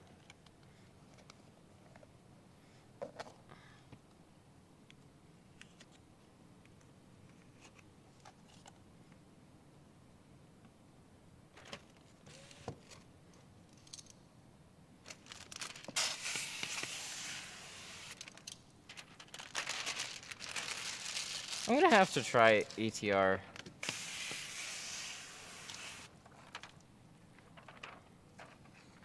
I'm gonna have to do ATR. I just want to see what it's like as a hydrophobic coating and whatever remover. Sounds interesting, because this film likes to stick.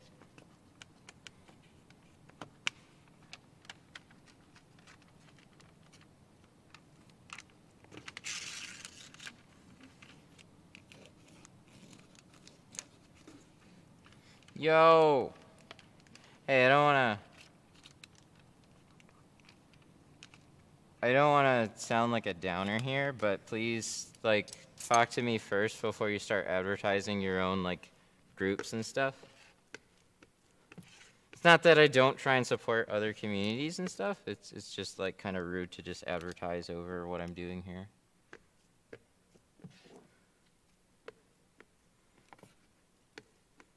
Unless it's somebody cool that's been long-term on the channel.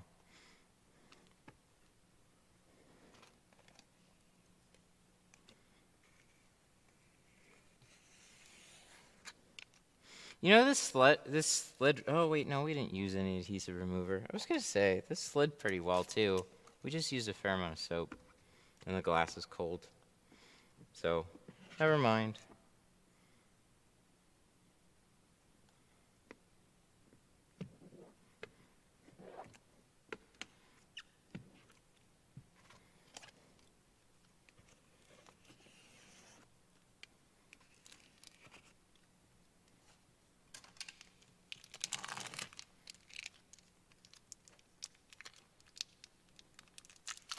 Yeah.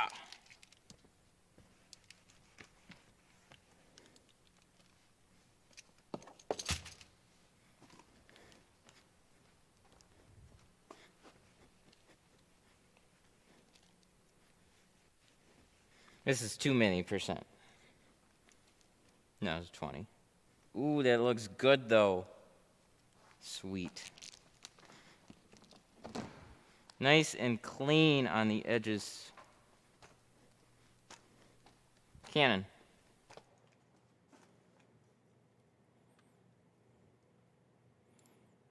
I was on Facebook.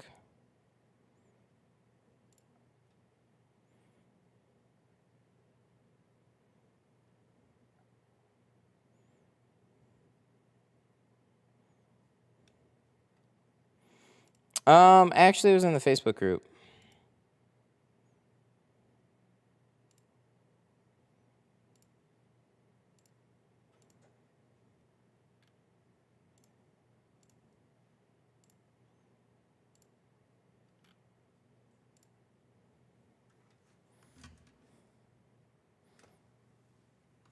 I thought it might be on YouTube, but it was on the Facebook group. It's all good. We stopped. Am I late to the party again? Yes. For the windshield, if you do it, how much would it cost? Not tint. Oh. So a ceramic windshield on the Camry would be $200.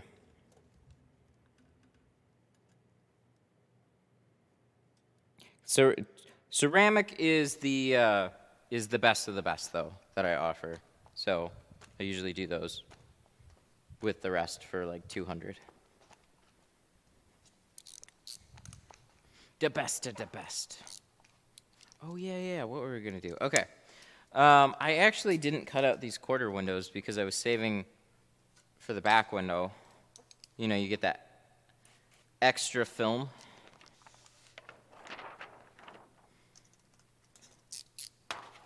Are you doing the full windshield tint? Yes, on this one we are. But what's cool about the 300s and Camaros is they have short back windows, so you can just use a 24-inch roll.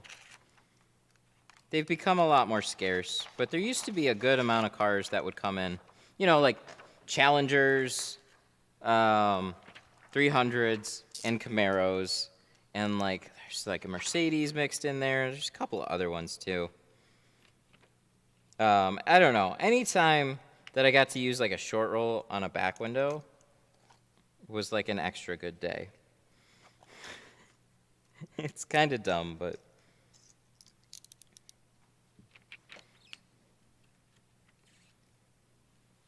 yeah, you got a hell of a film there, man. That's awesome.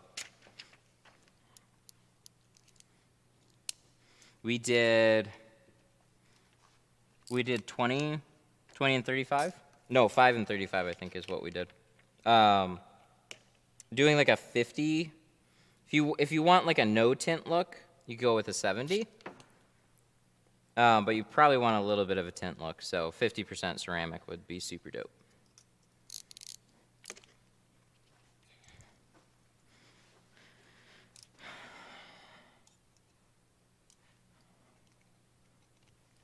When I tint a car and I check it over, it looks great, and then when it leaves, I get nervous that I missed something. Oh, that's real normal. At least for me it was. So like I can't even describe it, man. When I started tinting out of my own home garage, man, I was like extra nervous about every job. And I would screw up a lot more windows too because of it. And then it was weird. When I came here, I felt a lot more relaxed because it's the types of places that I normally tint in, just big open warehousey spaces or big open shop. Well, not necessarily always big open, but shop style spaces. But it's just you'll feel that way in the beginning, and then over time you'll get better with it. But it's good because you care. You want to take care of your people. You don't want to put out a bad job. And if people have problems, then you take care of them.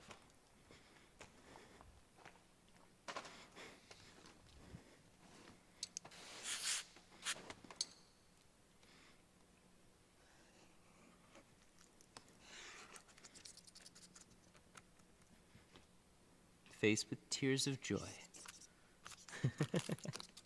It's made me screw up a bunch. And there's those times, like, okay, if you set a time limit on something, and like, what'll happen is, this is a situation I've been in too many times. Yeah, it'll take me an hour to do the job. Okay, cool, I'll see you in an hour. Or you just tell somebody that the job is done, and then you see a problem with it, and you're like, fuck, he's on the way. He's on the way. I gotta redo the whole window before he gets here. He's gonna think that I'm a hack. And then you like stress out, and then you rip the film off, you redo it, and you make another mistake, and then you get even more stressed out, and oh, it's bad.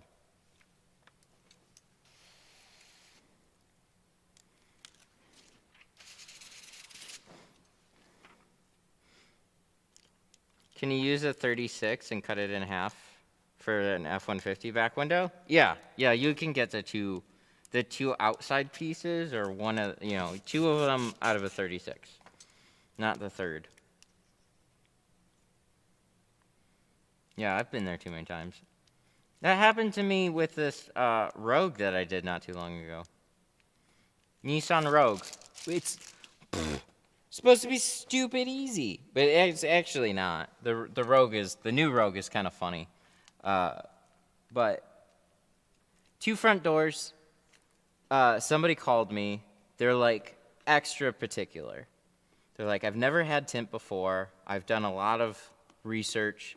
This is my first brand new car, and I just want to try. Like, I'm really just kind of nervous about getting tint, but I really want to do it. So I looked around all over. You popped up. You seemed to know a lot about it, and then asked me a bunch of questions, and then came in, talked more about it before we did the install. And I'm like, yeah, no problem. And then I get it in, and I mess up the passenger door 3 times in a row.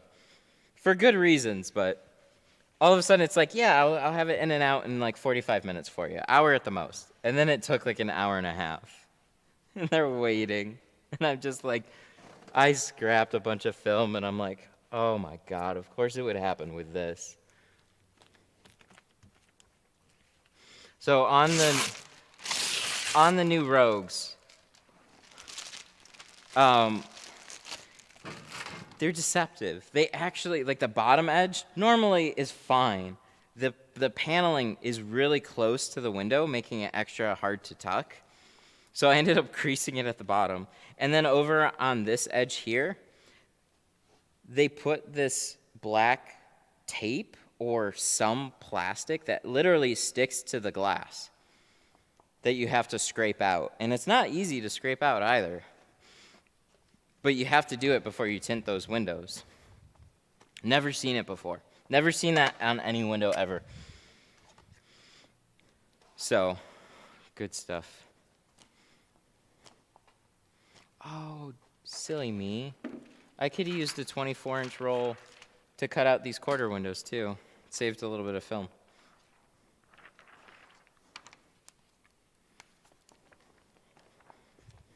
I used a 36.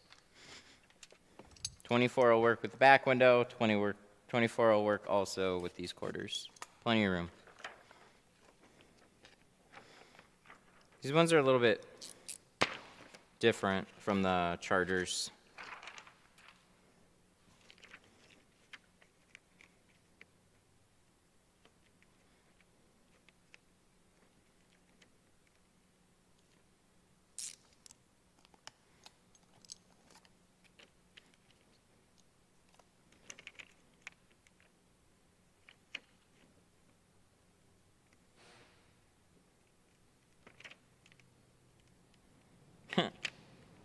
My air conditioner, every time it turns on, it goes, whack.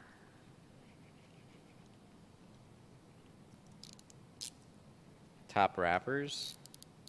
I don't know rappers. Eminem. Busta Rhymes.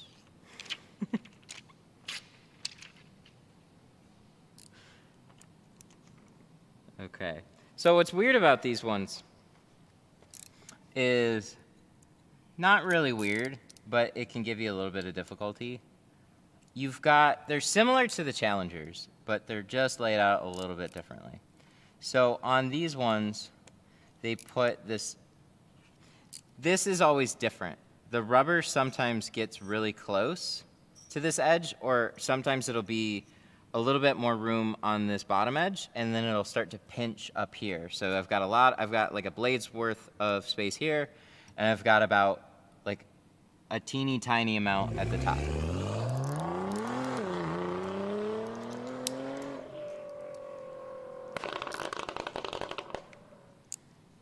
So on this quarter window, ooh, thank you for the super chat, 1 second.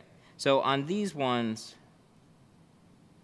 I try and get that top close, and then I will swing out my cut towards the bottom because you have a little bit more space. And then you also got to compensate for the inner channel gap.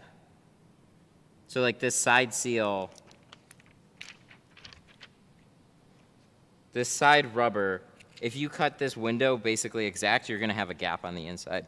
So this, you have a little bit of room to tuck it in or shift it over, and if you don't do that, you're going to see a gap because of the glass thickness. Okay, so super chat, I saw somebody post about flipping the films and shrinking sideways on a back window. What are your thoughts? I don't think there's a point to doing it. Not unless it makes the window easier. So that's what we kind of saw with the Tesla. The Model 3, I mean, it makes more sense to flip the window sideways and shrink everything out sideways because the top and bottom are so much longer. It causes the film to come together so much more.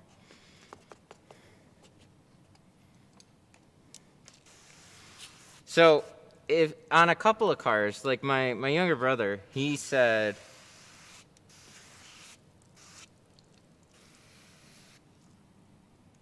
that's what he does on an Eclipse.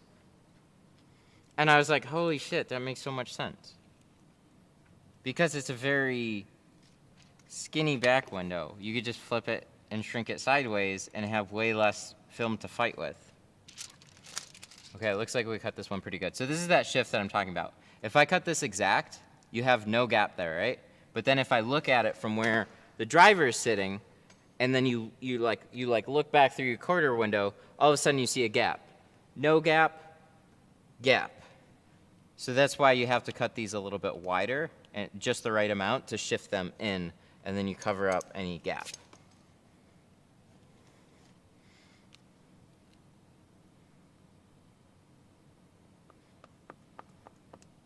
Because you could kind of get away with it, but it's lazy. I've seen it. I've had Chargers that I've seen in person that have that exact gap on them, and it's just like, you lazy. It's easy. That one's an easy peasy fix. Sometimes they can be annoying to like line up, but because you go to cut it and for some reason it just will not line up right, and you're like, what the hell? But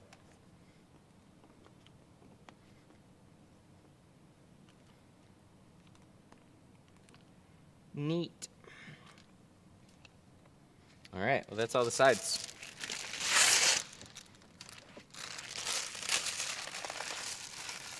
Good. Good, good, good, good, good, good, good, good, good.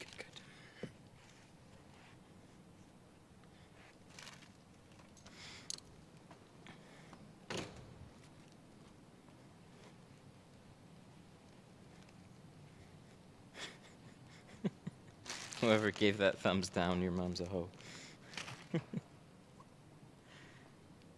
It's interaction, believe it or not. Still helpful. Like or dislike, YouTube treats them the same. Go ahead, thumbs down the hell out of this video, guys. It'll just make me smile. Maybe a little sad. Canon. Number one reason for contamination over the top edge? You didn't clean the top edge very well. Use like a rag or a clay bar. You'll see a bunch of black shit fall off of it. How much would you charge for a CLA back window only? Probably $100. Sometimes I'll do a little bit less, but back windows, I try and price them the same as windshields, which would be $130, but I have this soft spot for if they're small. CLA back window is pretty simple.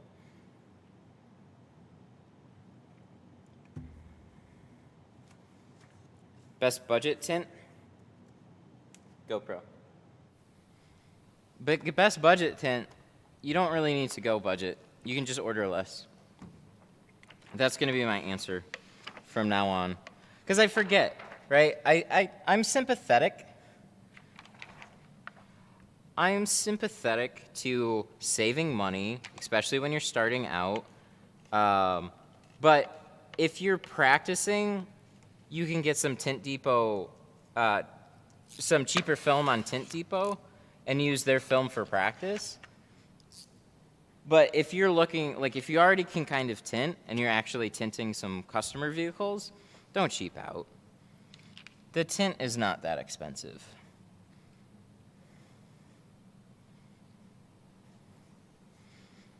And if it's like, you know, you need 3 or 4 shades of one particular film, you want to offer that variety right up front. Yeah, totally, I get it. Save some money in the beginning. Just order half rolls. It's a great way to get started. You get a good film, you save some money, and then you order more when you make that money.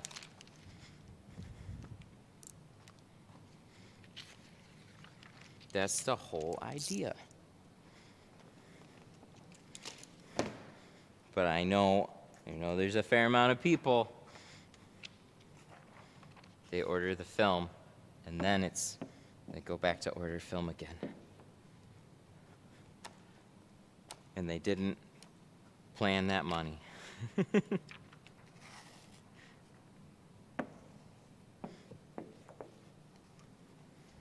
Okay, heat gun.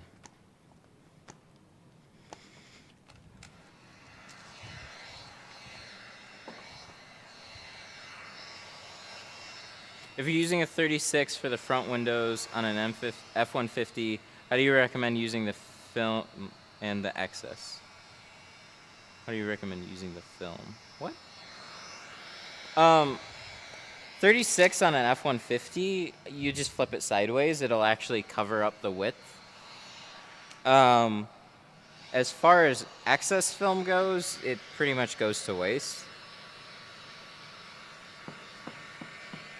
But yeah, the most efficient way to use, like if you just do it vertically like any other door window but use a 36-inch, you're wasting film.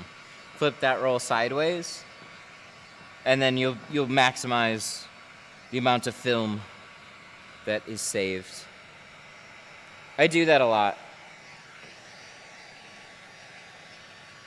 I didn't really learn about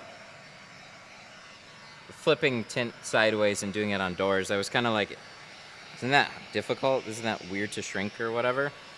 It is a little bit funny to shrink, and sometimes I don't always do it well, but I've gotten a lot more used to it. So if I'm out of like a 24-inch roll, I'll go to my 36s and just start flipping those sideways. Fun fact, the Rogue is wider than an F-150 front window. The Rogue is like, 36 will actually cover most front doors sideways. Except for like 2-door cars, and believe it or not, Rogue, and a couple of other ones. Like there was like a BMW that I ran into where those front doors are just extra wide.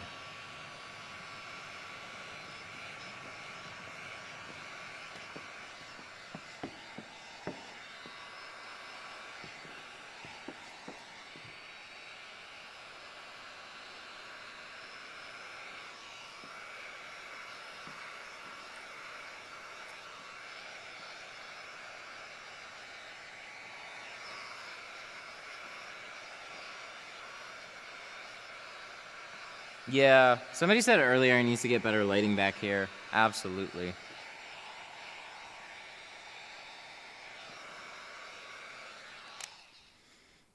There actually is a light that's like straight overhead, but the problem is there's no white walls here. There's no white walls, and then I can get those LED tubes, and then I could put them up over here, so that would help. Literally have light straight over the back window, though.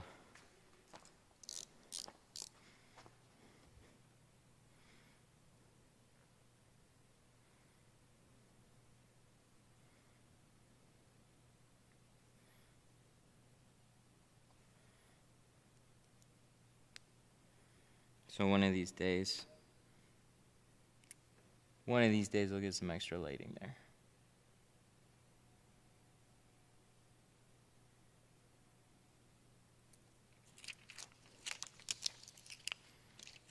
Aww. Oh, no, we did get it.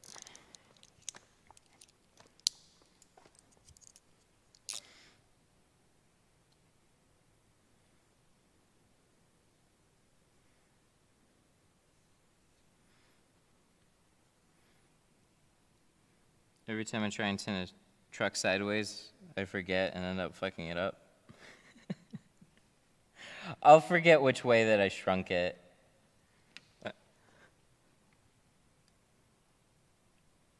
No shrinking on an F-150 front door? Yeah, you don't have to. I always do. I always run into like something that pops up, so. Well, not all the time, but if I'm not thinking about it, then I run into something that pops up, so.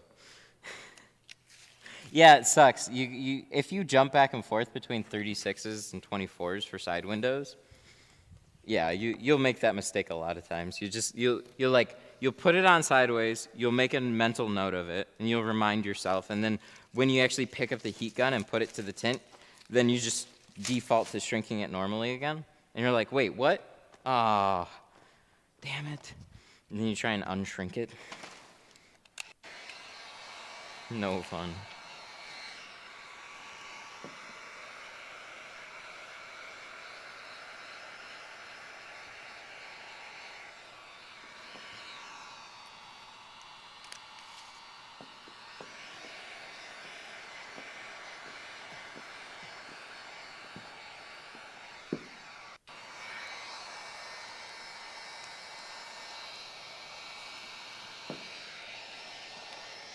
How do you prevent dust and carpet hairs from getting into your tint?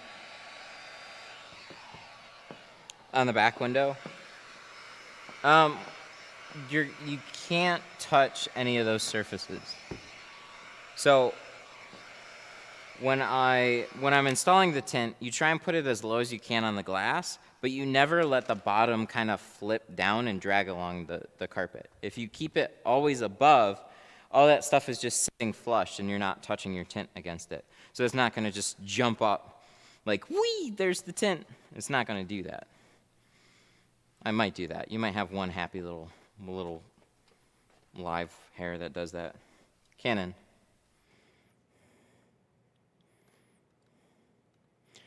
There was another question I wanted to get to. I still have a tad bit of difficulty doing back windshields. Use my hands first, then the card. I also wet shrink. I get them with no bubbles, but it takes me a lot longer than you because you're wet shrinking. I don't ever wet shrink. You can, but wet shrinking always takes longer. My felt wiper seals are filthy. How do you clean them well? My felt wiper seals. Oh, roll the windows down and just spray the crap out of them and wipe it off with the towel. You can also take an air gun, and an air gun would be better at cleaning those things. So if you roll the windows down and just blow all that crap out of there, that's a good way to do it. Spray some like soapy water or cleaner or something and spray it out. Air guns are magical for cleaning.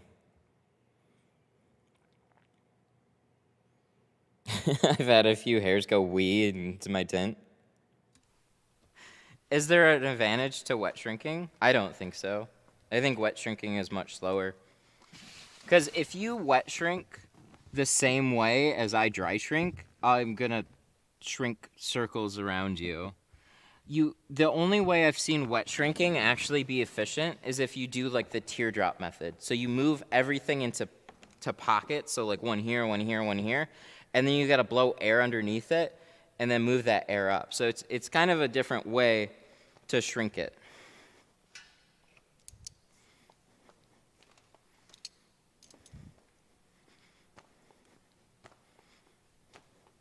Oh, 1 second.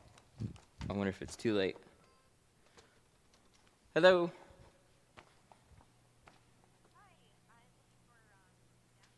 Yeah, this is Matt. Good, how are you doing?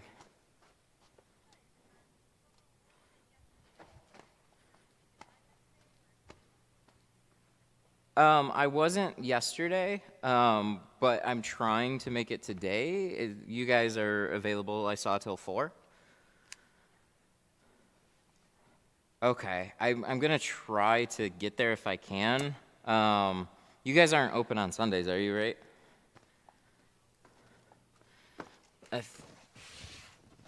9 to 8? Okay, I could definitely do Monday for sure if I can't get there today. I'll be cutting it close if I can get there today, though.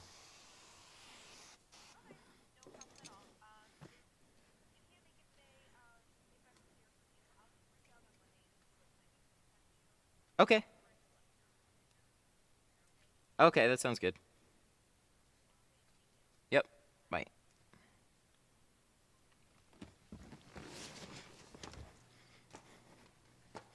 All right, I lost my earbud. See, this is the bad thing about not having headphones that switch back and forth.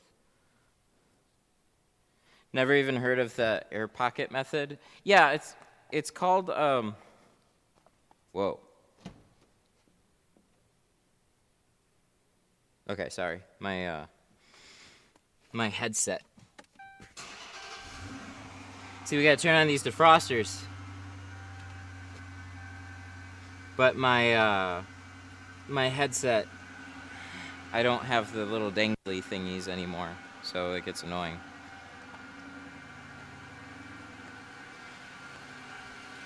Yeah, I think people called it the teardrop method. But yeah, if you wet shrink the exact same way as I dry shrink, it's not gonna work out very well for you. It's gonna be much slower because all that water is preventing the film from really being shrunk. It's like dissipating the heat and stuff. So it kind of makes it, you're less likely to create a crease when you're wet shrinking because it's everything's kind of loose and moving around. Sorry, I'm looking for, wow. Oh, it's over here. Because everything's kind of loose and moving around, and with dry shrinking, it's floating, but you can press the film down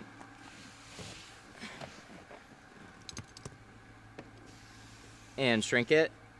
How do I make the transition? Oh, you just start.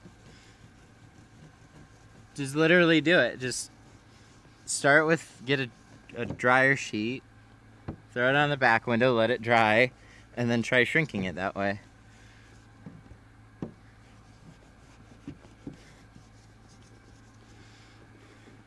Just look at what I do and do that. It's a good place to start.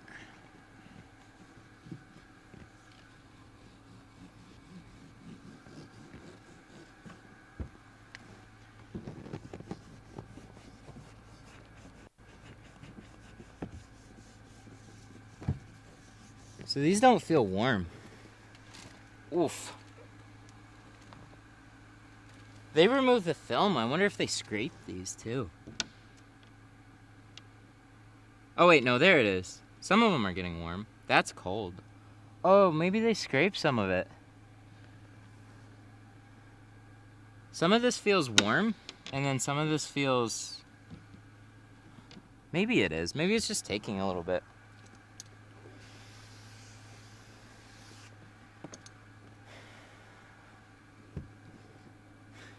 See, we put something down, we lose it.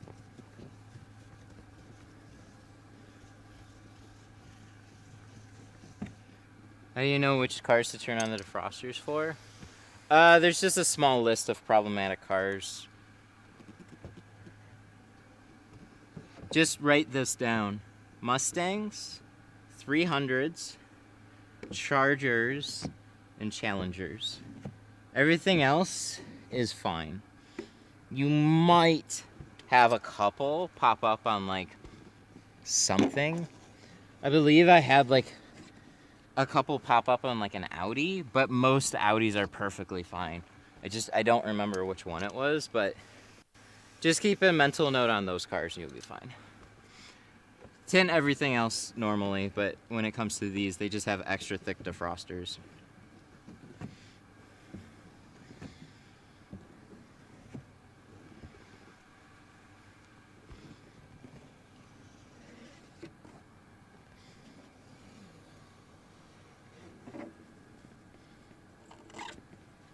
Tesla? I saw some funniness with the Model 3. I think the new one that I got, the 2021, has a redesigned defroster grid. Because the Teslas used to have this like an upside down U shape. And the one that I didn't have that. And I didn't have any defroster line issues. So I don't hardly ever get Model 3s. So I'm not a Model 3 Pro or anything. I definitely noticed that one because I saw a couple of pictures. Model 3s, the earlier back windows, had a lot of defroster issues too. Like if you tinted them, and then you pulled the tint off, it was like almost a guarantee that you're pulling the defroster lines clean off of it because they're just made poorly. A clay bar prevents peanuts? No, it helps, but I don't think it's a fix. Really, it's a way to thoroughly clean the defroster lines. So if you're sanding them, like if you like to sand the defrosters and then you're like, is a clay bar gonna work for that? No, it's not the same. Clay bar's really good at like filling in all those little gaps and picking up lots of trash, and then it's got some freaky black residue that it pulls off of every back window, so it just turns out a little bit extra clean. You know what I mean? Like if you've got some grit that's sitting in there on a line or something and you're dragging the film over it, you get like a couple of random speckles and stuff like that, like, and whatever that black residue that it's pulling off. So it's helpful, but not a fix.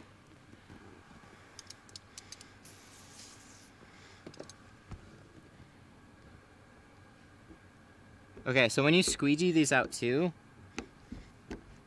please be sure to go sideways with the defrosters. Don't go against the defrosters. Go with the defrosters. Because those defrosters are going to start locking down the tint and then create little air channels. And so you don't want to drag any air over to the defrosters or loose air that's going to like drag into like a dry spot. So just go straight across with it.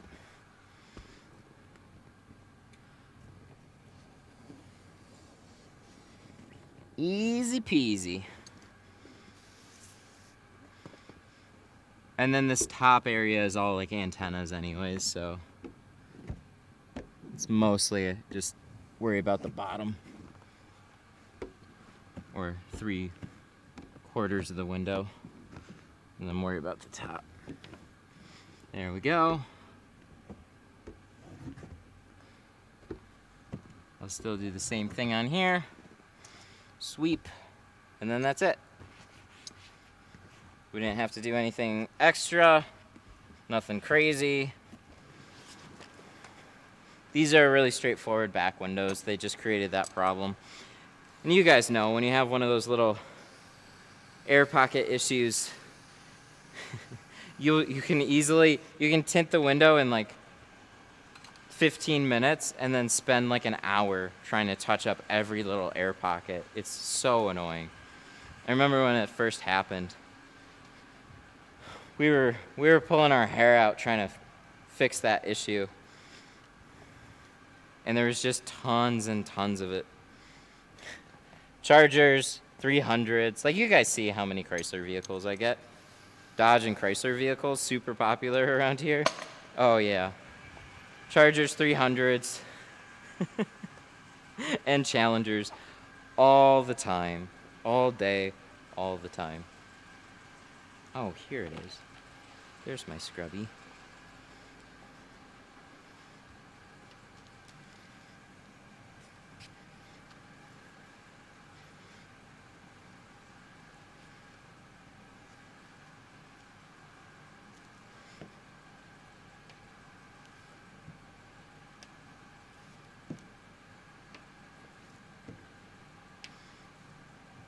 Look at how clean.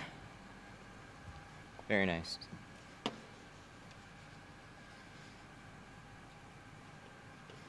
I'm gonna get one last swipe on the bottom. They put those dot matrix at the bottom of some of the 300s. I don't know why, but they do.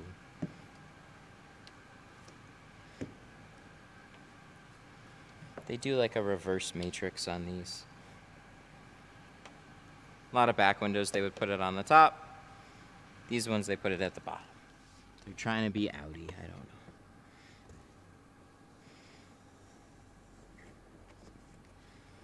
Ta-da! A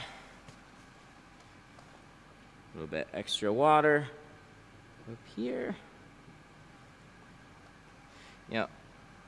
So all this is still filled with water. This has air that seeped back into it. So this is what the whole thing's gonna start to look like. It's just gonna take some time. Do you turn the defrosters on again? No. No, once you're done. Once it's all stuck, you're fine. And you could tell them if they want to turn on the defrosters after it's all done. If you've done it, then that would be fine too as well, I think. It's not really ever something that came up. So just like, don't even mention it. Just, you tint it, you have the defrosters on, it all looks good, turn it off, and forget about it. Because you're done with that window. All good. All good, good. Oh, that's why. Where'd you get the green shower squeegee?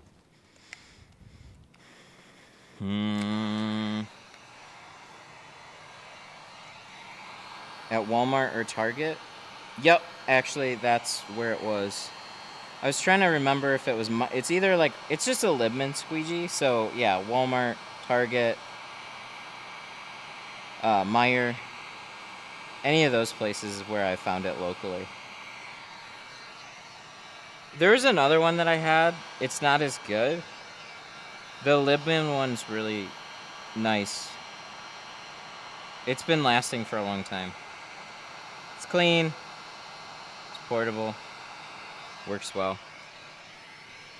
10 out of 10. There's probably better ones. But I don't know. I didn't even think to get it for a long time. I honestly got it because I was making the Walmart and Target and whatever videos. So I saw the squeegee and I'm like, I should just get this for one of those videos. And then I was squeegeeing off. I was squeegeeing out the outside of windshields when I was reverse rolling, and then I'm like, I just need to do this faster. So then I just grabbed my big wide squeegee, and I've been using those ever since now.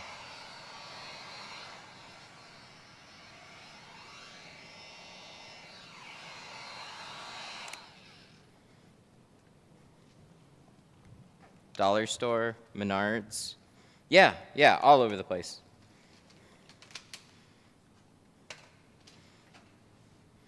They got them all over the place. I don't know if they have the exact one, but I've had it for a little while now. Dang. This looks good.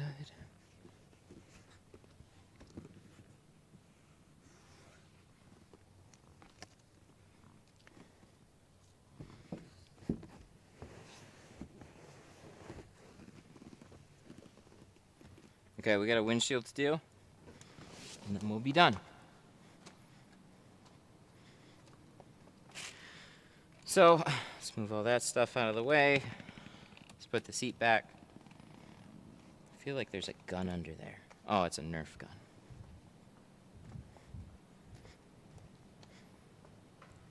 Because you make it look so easy. If you've been doing it for a long time, you can make it look easy too. That's the key. Do it off camera for a long time, and then go on camera, and you make anything look easy. Ugh. Canon. 48 likes, let's get some more. Yeah, I've got a shirt that tells you. I really need some more shirts right now.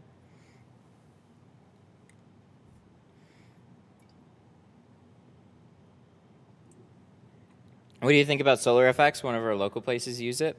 Yeah, they're a good company for sure. I know they have territories too. So once they're established in an area, they'll reach out to local competition to see if they'll allow an existing dealer to let somebody else use them too. They're territorial. Will my defroster line still work if I put tint over it? Over the tint that is already on the back glass. That is definitely wasn't expecting that question. Yes, for sure. If your defrosters are already working with tint on them, putting an extra layer of tint isn't going to do anything. And it'll still work with tint. What percentage of heat? It does about 75%. 75 to like 80% of the IR when it's sitting on like that heat lamp demonstration. They have actual numbers too, like in a spreadsheet that you can look at. So if you go to mytintstuff.com or GeoShield, they've got all the spec information. I saw a guy with Tint Depot videos look a lot like your style. Oh yeah, that's why can't I think of his name? He's in my Facebook group too. He's been watching this channel for a long time. Yeah, I thought it was super cool that he's doing those videos.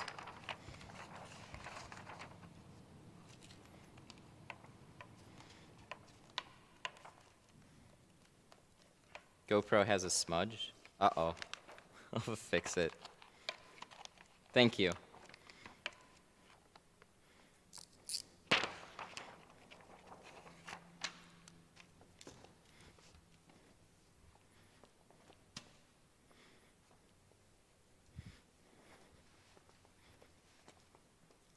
Canon. Like you said, spec sheet is just a look, but you have to feel it in person too. I agree. Oh yeah, like I said. Yep, any of those things. They can make them sound good on paper. What is it like in person? I see it. Wow, that was a really bad smudge too. I see it's way easier to extend your film when you're doing the front or back windshields dry. Mine's getting stuck because of the soapy water. Oh yeah, it'll do that. Bought my first roll of GeoShield last week, and their customer service is awesome. Dude, they are on top of it. They have I think they're just sitting there hitting refresh all day.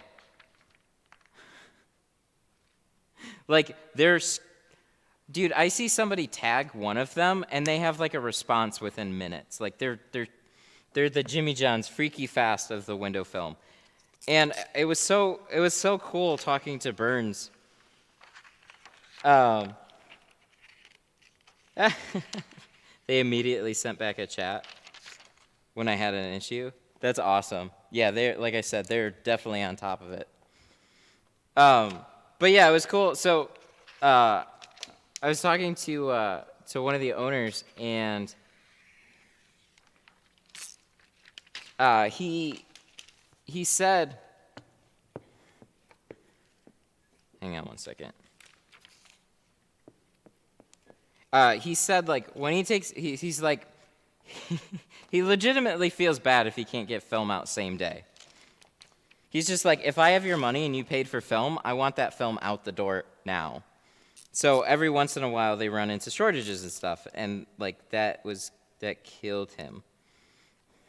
He's like, oh man, I just, if I get your money for film, that film is out the door, period.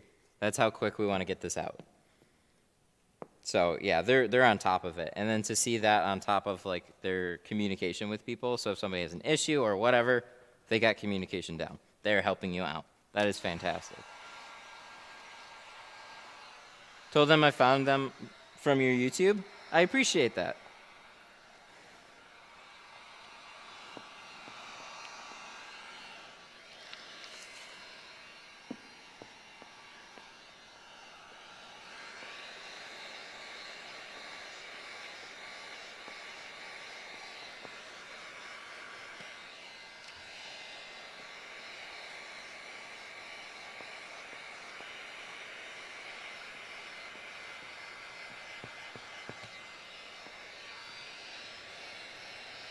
Within minutes, the rolls already have a label to ship.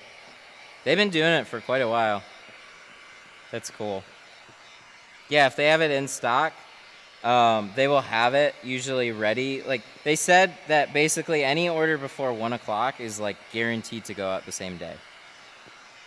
And then they're always fighting UPS and FedEx. They're like, man, I can't tell you the amount of horror stories that we have from both of them. So they'll box up, like if you order film and it's just not shipping freight, they'll box up 4 rolls at a time and print out extra labels just to make it easier on UPS and FedEx. So everything's more likely to get there in one piece rather than like strapping 6 rolls together. Because like maybe 6 small rolls, but not 6 big rolls. They're really careful about how they ship things. They always put extra packing shit around it too. Like extra tape, extra straps. They do what they can. And then they're like, and then we hand it off to FedEx and UPS, and then they just completely destroy our film.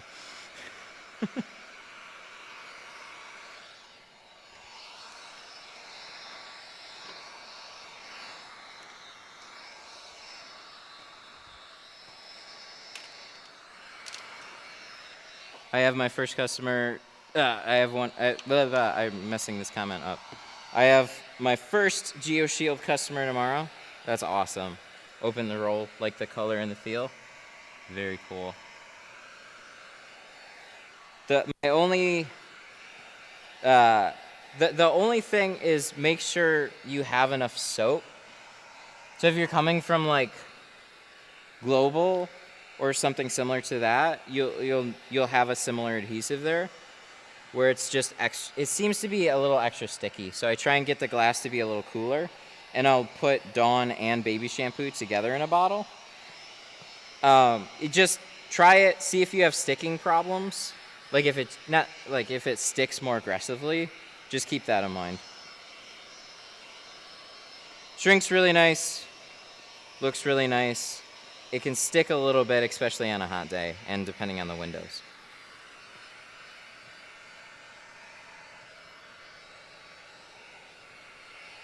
Is that 70? No, this is 50.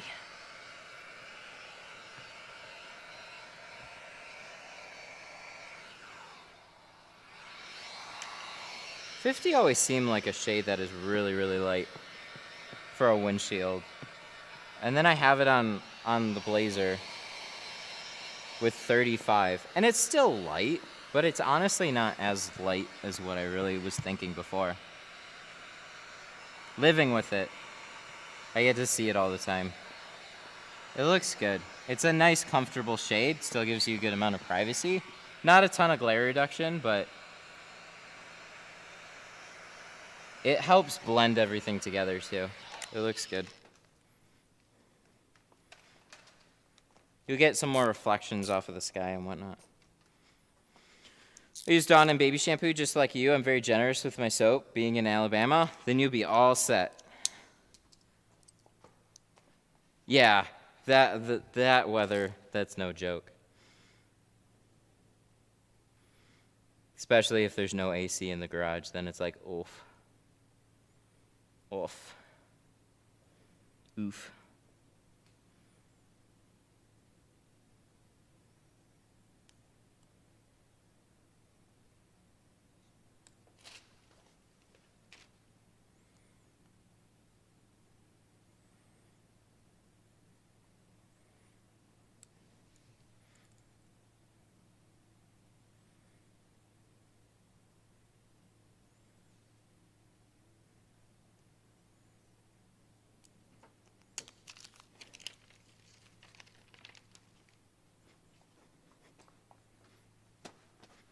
What was that?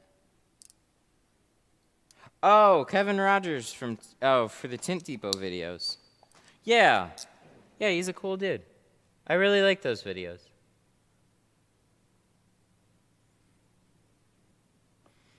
They needed that.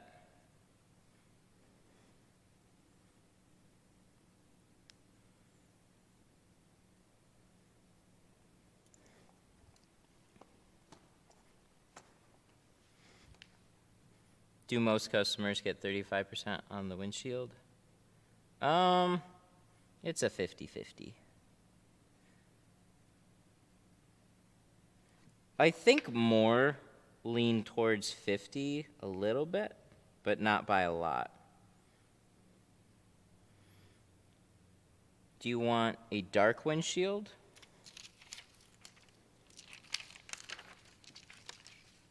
Do you want a dark windshield, or do you want a light windshield? Like, what look are you going for? Do you want to kind of like... 35 looks really nice, but it stands out a lot. Like, oh, that back door's open. 35 is definitely like, oh, sticks out quite a bit. 50, on the other hand, it blends in a lot better. But when you're driving around with it, it's not, you don't get as much glare reduction on it, and not, that's really the main thing, is like, 50 is good, but you still like have bright headlights and stuff hitting you. 35 helps a lot more with that.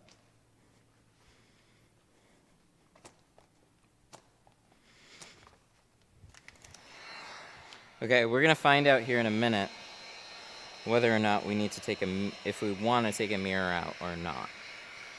I'm leaning towards probably not, but we'll take a look-see.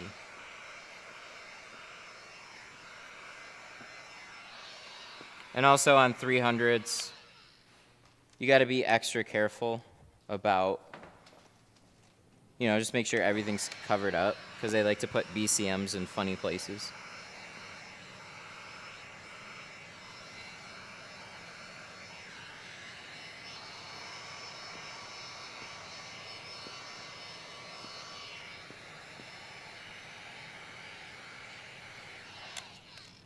Is it a car wash sticker? Yeah, it might be like a residency parking. I don't think it's a car wash. But it needs to come out. It's our state inspection stickers. Could be a parking pass too. We don't have state inspection stickers.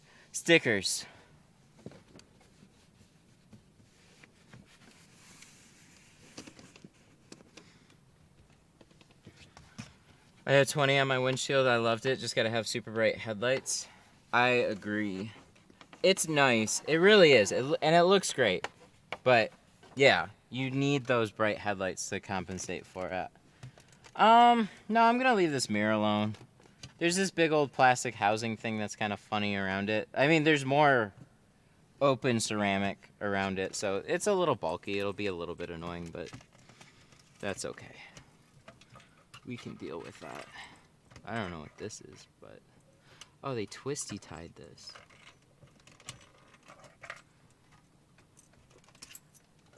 Well, we take that off. We take that off. I think what gets more annoying with windshields is the sheer amount of stuff that people will wrap around their mirror. And then it's like...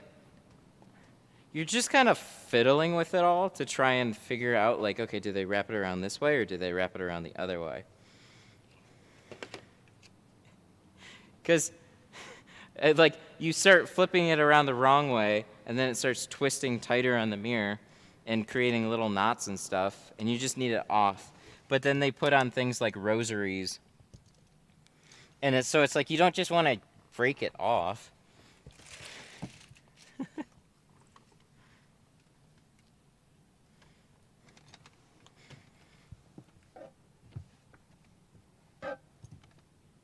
Less on windshields. Oh, I misread that comment. Is a clay bar better? Than what? Clay bars are, they have their purpose. They're not a be-all, end-all fix. So what clay bars are good at is general like sap, paint cleaning, and so like same thing applies with like a window. It's good at getting certain things off, but it's going to be easier to just scrape things off. But like it kind of acts as like a wet tack cloth. So it does some like scrubby cleaning to it for sure, but it will still skip over some adhesive. But so what I tend to do is I'll go over it with like a razor blade if I think that there's weird adhesive on it. And then I'll pick up lots of extra little bits by scrubbing it with the clay bar afterwards. And then if I think that it's generally pretty clean, I'll just use a clay bar.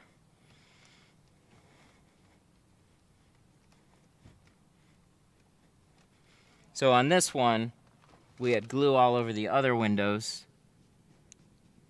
So there's still like some funny little bits of adhesive here and there. So I'm gonna go over most of this with the razor blade. I also saw something down here that is extra hard to get to. We'll probably use our knife in a minute here.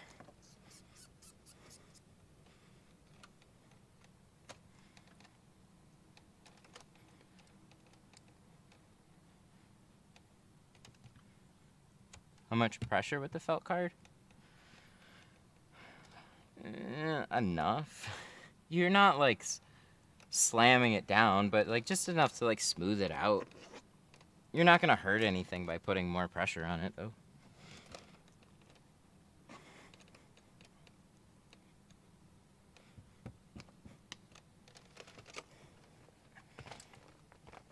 Does the Tint Depot ceramic block out more heat than GeoShield Pro Nano? I don't know. I actually haven't seen that. So the main difference for me from Tint Depot to Geo really comes down to, like, a big part of it is branding. So Tint Depot, they carry high quality films. They're a solid company. They take care of their people. I love working with them. I've always felt that there's this clash though of branding, and I've told them this.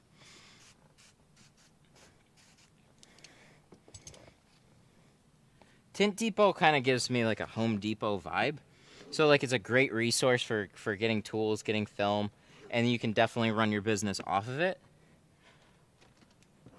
But like it's all kind of there out in the open. And if you want to if somebody's like, what films do you use? And you say Tint Depot films, kind of gives this Home Depot vibe. And then they don't really have much of a place to go and look about the films without like literally having like all the pricing and stuff there too. So you know what I mean? You kind of have this like professional barrier there when you go with GeoShield, and a lot of other companies too. But they still warranty film. Like, if you're a Tint Depot business and your film fails, they actually warranty it. That's awesome. They don't just sell it retail like.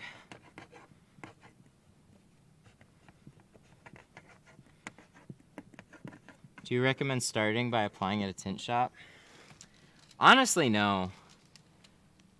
It's helpful if you can get into a tint shop and you just find a shop that wants to teach you. A lot, like, it's worth asking. It's definitely worth asking around. So if you find a good shop that is willing to teach you, the thing is, they are a business and they want you to stay. So they're not really going to be too keen on getting you, teaching you, and then have you go start your own business. You'd basically be going in, flying under the radar as an employee for a period of time, and then going on your own. So it's tough to go out on your own in the beginning, but if that's your ultimate goal, I'd start more in that direction and then taking like a class or something. Follow everything, watch everything. You can learn a lot on your own and take a class too. Get your feet wet, practice, see how you like it, and then go take a class. And you might not even need to take a class, but it'll be there if you need them. Which I don't even have classes, so maybe soon. I don't know. We say that.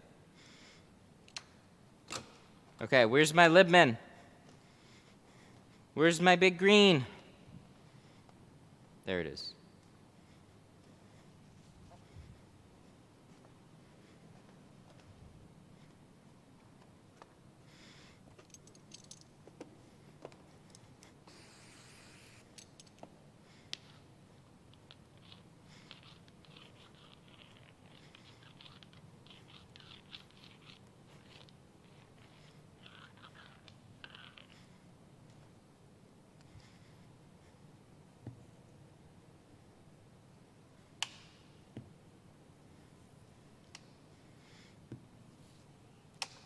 After learning from Matt on YouTube, a class really helped.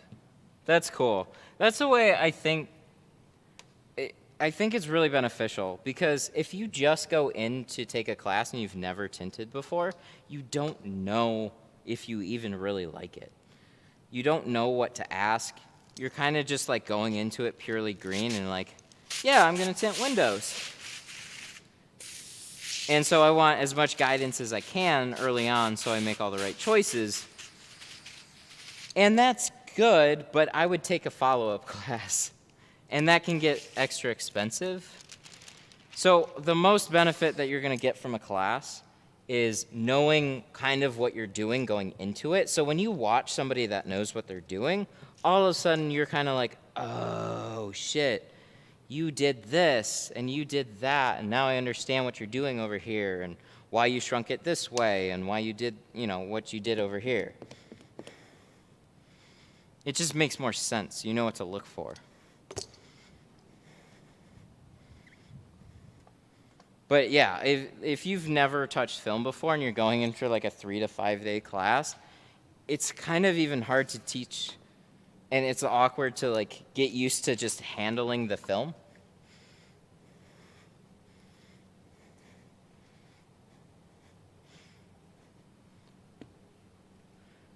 Do I need a certification to tint, or is it like a side hustle?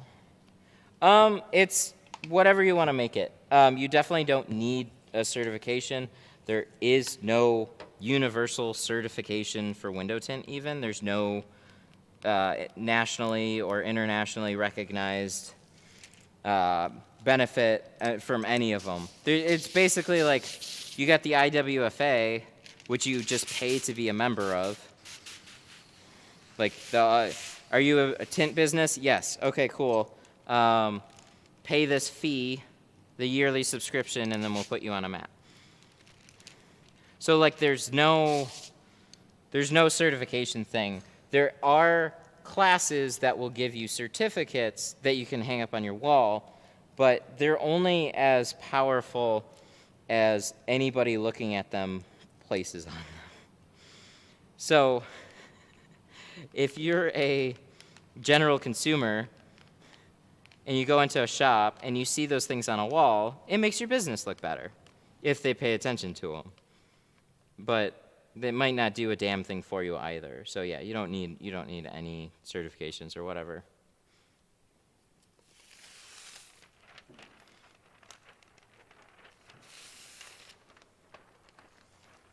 It's like getting a degree. Sometimes it can be helpful, but in the tint space, like, yeah, there wouldn't be a manufacturer that qualifies you or disqualifies you from carrying their film because you had a degree or not, because there really aren't any. They just want your monies. Some of them are territorial though, so they want your monies, and territories.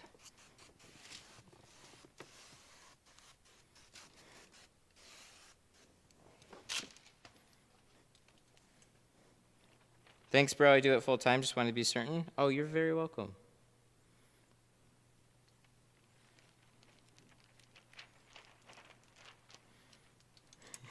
Yeah, it would be cool if there was like something that qualified people more than others, in a way. You know, like just because if you're like a consumer, you want to be sure that the job that you're going to is going to be a good job.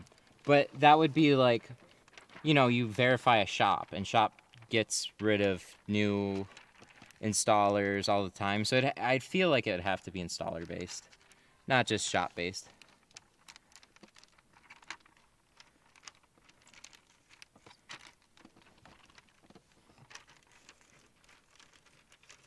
And then you have to like educate the public. Is there still a tint apocalypse at Geo? I don't think so. I think they've caught up. There was for a little bit there. They had a hard time getting Pro Classic because everybody blew out their stock. And then they had extra, but it was all stuck in docks and containers. Because oh man, there's been such logistical fucking nightmares this year. This year, last year, just tons of like supply and logistical issues now. I think it's gonna be a long time before it's fixed.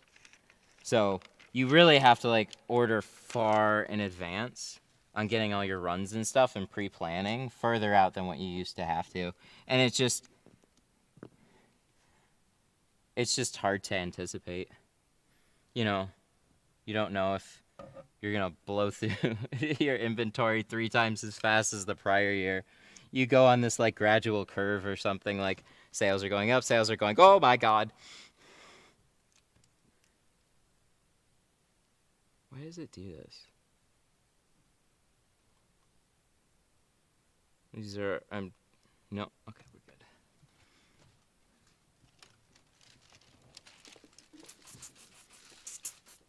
I don't have my headphones connected to my phone right now, so, and the door to the shop is locked too, so, because I have this one appointment here, and I'm not expecting anybody else right now. Canon. So I just want to make sure I didn't miss like a urgent thing. Okay, no, good.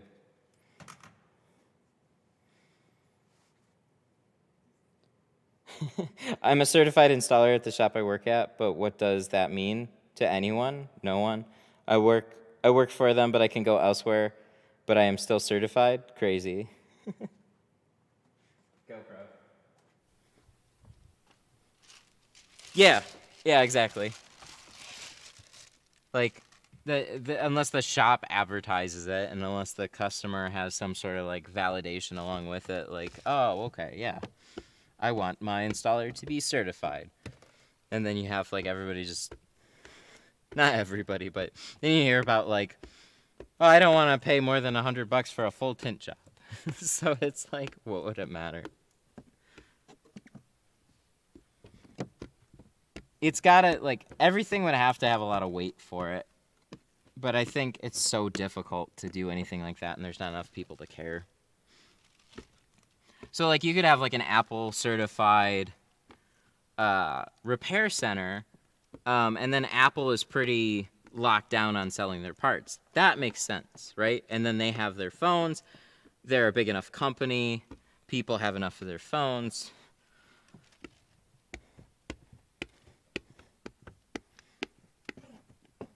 But with a lot of things, it's just, If anything, it's maybe to get one more lead a year from something, if there was something like that. Or if you're, you know, generally, like, if you get signed on with a,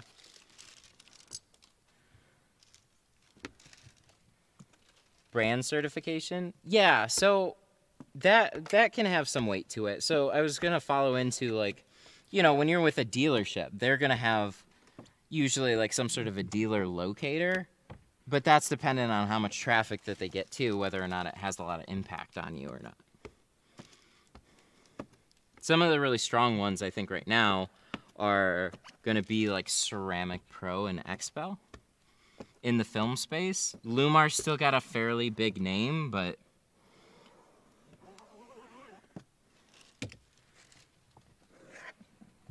yeah, it's I haven't really, I don't know. I know Lumar's got like some training classes and stuff. 3M has them. We were on a 3M locator years ago. That doesn't really do much for us.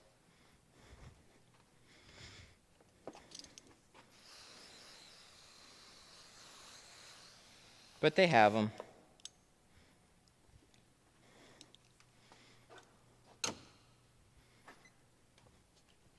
But the way most people find a tint shop is A, referral, B, Google search. Where do they go to find the shop? Usually from maps or reviews or ads and listings and stuff like that. So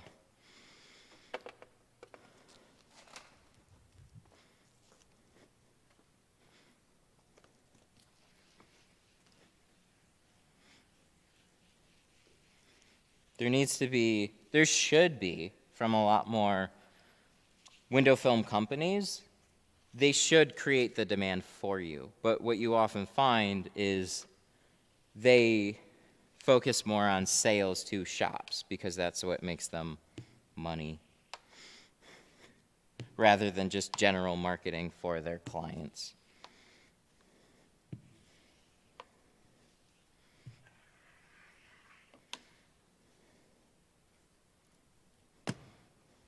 That's why I say there's like a few of them that have started a lot more direct to consumer, and then they've added window film, so they kind of fit that in there.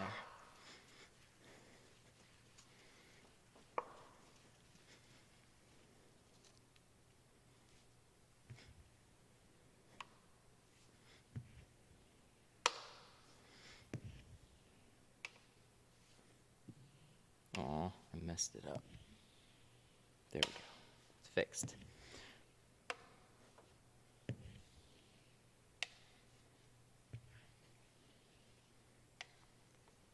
I see like one speck. Bigger one right here. We're going to flush that little guy out right on the edges, and we're going to go over the whole thing. But this definitely went on here really well, which is a good sign. Very, very nice. Just one little guy right here. So we're going to punch this towel down here. We're going to peel back a little bit of film. We're going to see if we can sneak that little guy out. Because he's probably, there it is.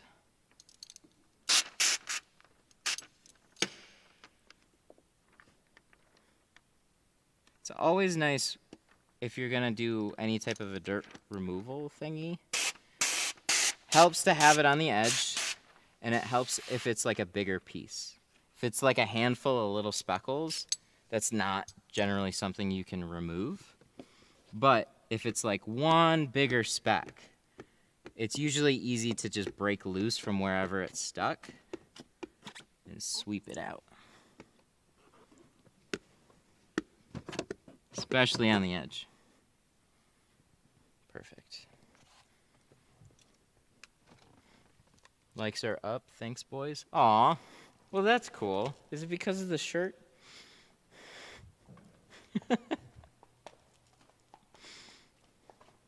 God, I had a lot of ideas for things I wanted to do with, like, stream. Because, like, it takes time and effort and, like, some trickery, software experimenting. So, like, what I can do is, like, I could literally say, like this video, and then have it pop up a little animation on screen if I wanted to. I noticed less hairs with non-scrubby pad. Interesting. I'd say you'd probably know where they're coming from then. I used to use a scrubby pad.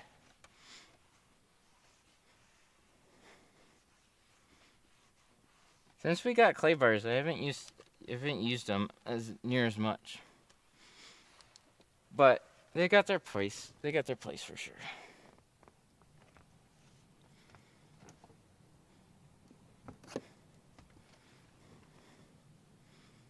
Neat. Yeah, this looks good. Very, very happy with this one. Seems like everything went well. No crises. Just a lot of extra time in the beginning on glue removal, but it's well worth it.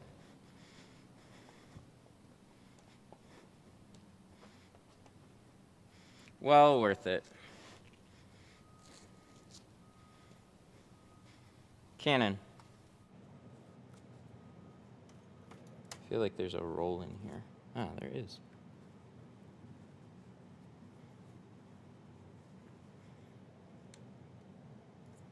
Let's see.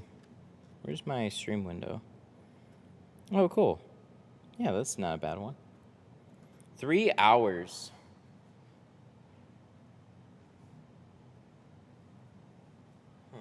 Oh, yeah, this. GoPro.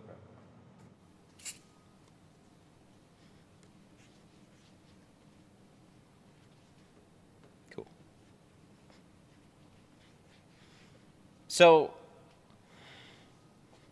I think we're pretty much 2 hours with a windshield, or without a windshield, and 3 hours with a windshield for a stream.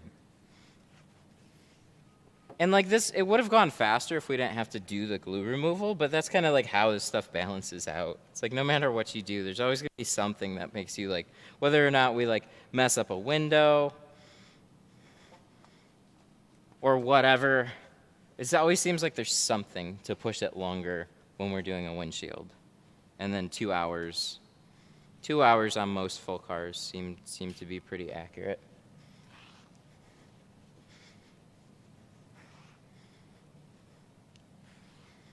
Not bad. Not bad at all. It only took us about a year. And we still have our pretty severe fuck-ups, but yeah, on most things I think we're pretty well balanced.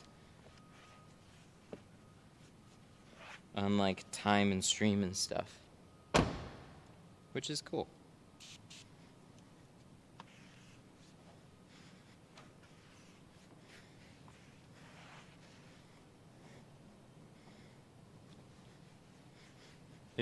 There's not a tinting place within 100 miles of me. I want to learn. Get yourself some film, get yourself some tools, and just start going at it.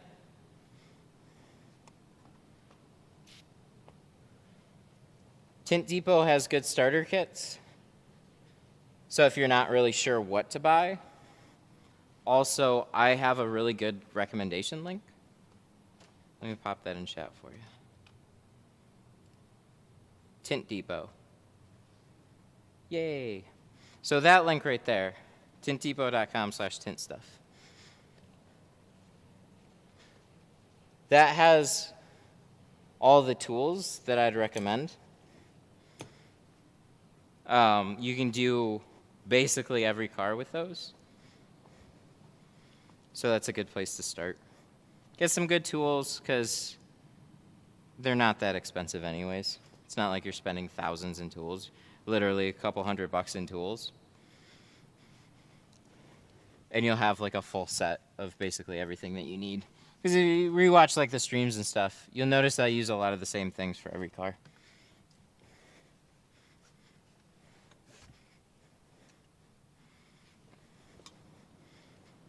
You don't need a ton to tint a window. Dang. And yeah, just start going at it. See if you like it. Have some fun. Keep learning. And then as you get a little bit more serious into it, probably look into like taking a class or something. But see how you're doing first. Ask plenty of questions, so I'm always here for support. Watch all the streams, because if you're trying to learn and you don't watch them, I don't know, You're dumb.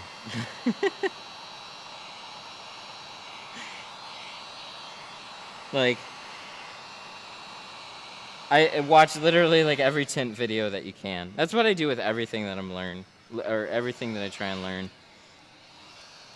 It's like there's so much content out there in so many different categories, so it's just like there's a wealth of knowledge, and just watch everything that you can.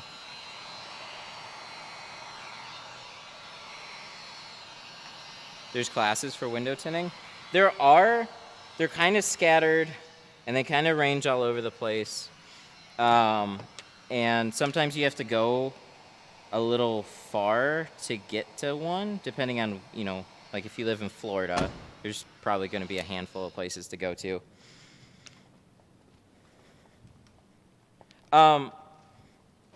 So I don't have one. We talk about it from time to time. It's something that I feel like I need to do. I just haven't.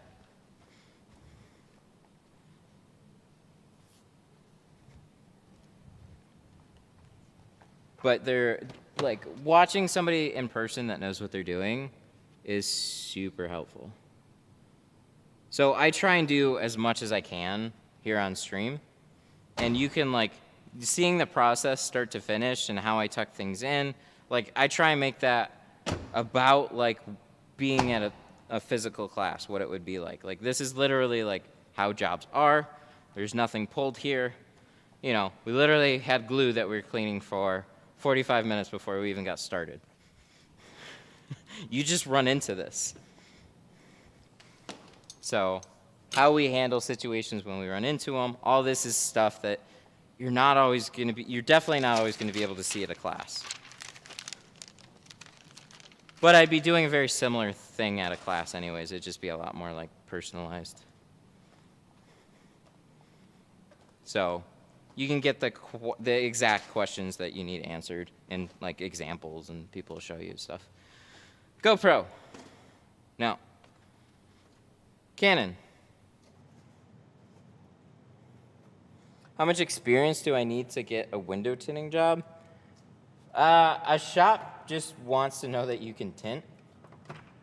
So generally, like to be hired in at a shop, some will actually take it upon themselves to teach people, and some will just want you to tint already, which is really hard to find.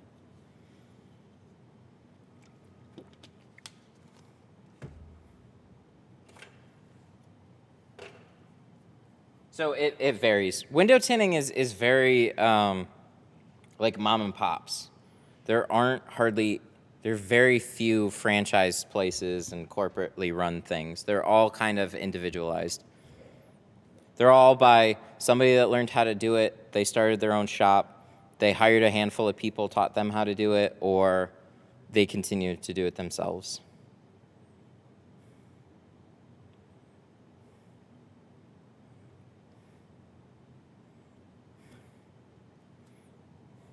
Ooh, I had a customer fall in my garage after I just mopped up the water in front of her. She better not call Saul. Ooh.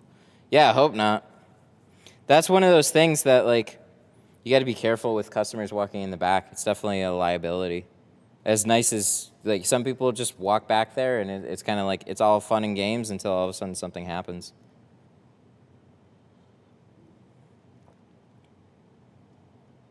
You're still at it? Good job. I finished one boat and on to the second one. Yeah, we ran into a bunch of glue on this one. So we both did them in about 3 hours. And then I always chit-chat here. This looks good.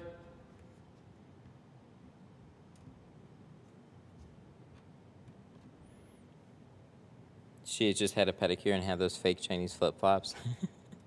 Dang, liability. Maybe she should sue the flip-flop company. The 300 is a boat. It is. It's a boat. Alrighty. So we're gonna shout out some super chats. Oh, let me refresh this window. Oh, there's a refresh button there. Oh, I'm gonna keep that in mind. Oh, that was by Washington. Oh, thank you, Washington, for the 5. I appreciate that. That was the one where he said shrinking back window with the factory edges sideways. Whoa. Whoa. God damn. God damn. It's all good, man. Boss with a 50. Coming in strong. Dude, you are crazy this month. Hi, bro. Sorry I dropped in late. Just finished my shift at the hospital. Congrats, another job well done. Looks amazing. I'll catch you on one of these upcoming streams. Just in and out, dropping a 50. I saw that was what, like 70, almost 80. Yeah, 70, 59. Holy shit. Dude, thank you. I appreciate it. And all the other support that you've had. Much, much appreciate. It's all good. 300 looks sharp with the new tent. The new tent, 100. Yeah, it does look good. My mop bucket has a caution wet floor sign. Maybe that'll cover you. Hey, Matt, I bought the same floor as you, and I'm really happy with it. That's awesome. I'm glad you like it. Yeah, just looking at pictures of these floors is always like, man, I want that floor. I want that floor. And then when you bite the bullet and put it in, it just gives you a better feeling about it. Making that money, your hard work deserves it every time. Thanks, man. Yeah, I keep busy. Usually 6 days a week.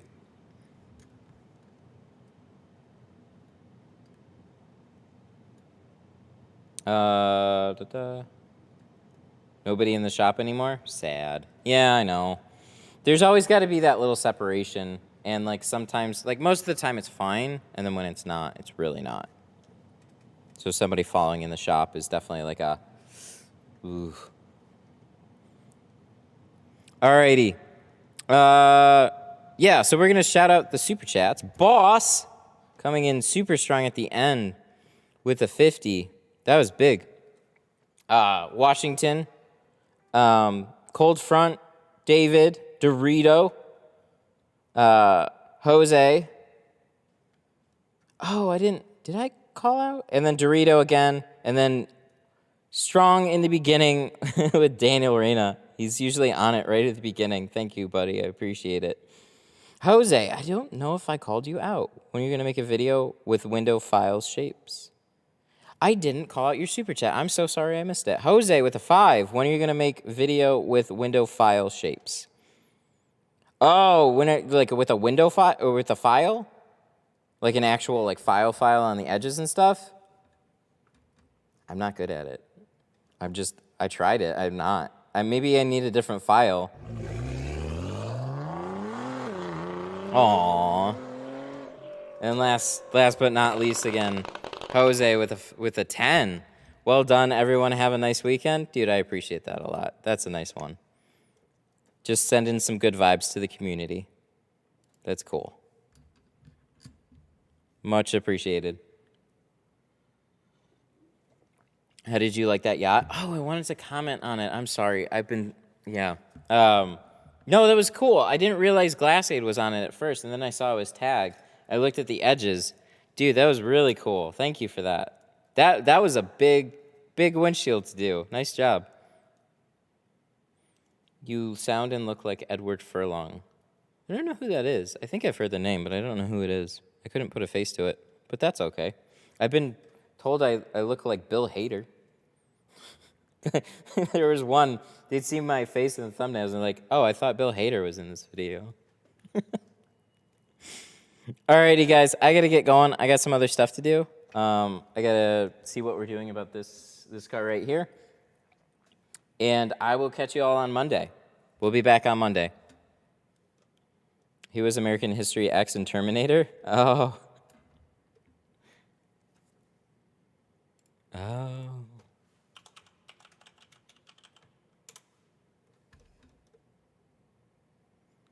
Oh, that crackhead? Oh, thank you. I appreciate that so much.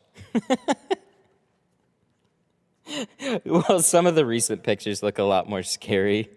Oh, the young kid from Terminator going all the way back then. Like, I just saw a bunch of, like, scary-looking recent pictures, and I'm like, oh. Neat. Alrighty, guys, I'll see ya. That's it for context. This guy. Yeah, 94, 2020. That's where I'm like, ah. There's a big range there. All right, you have a good one. Monday.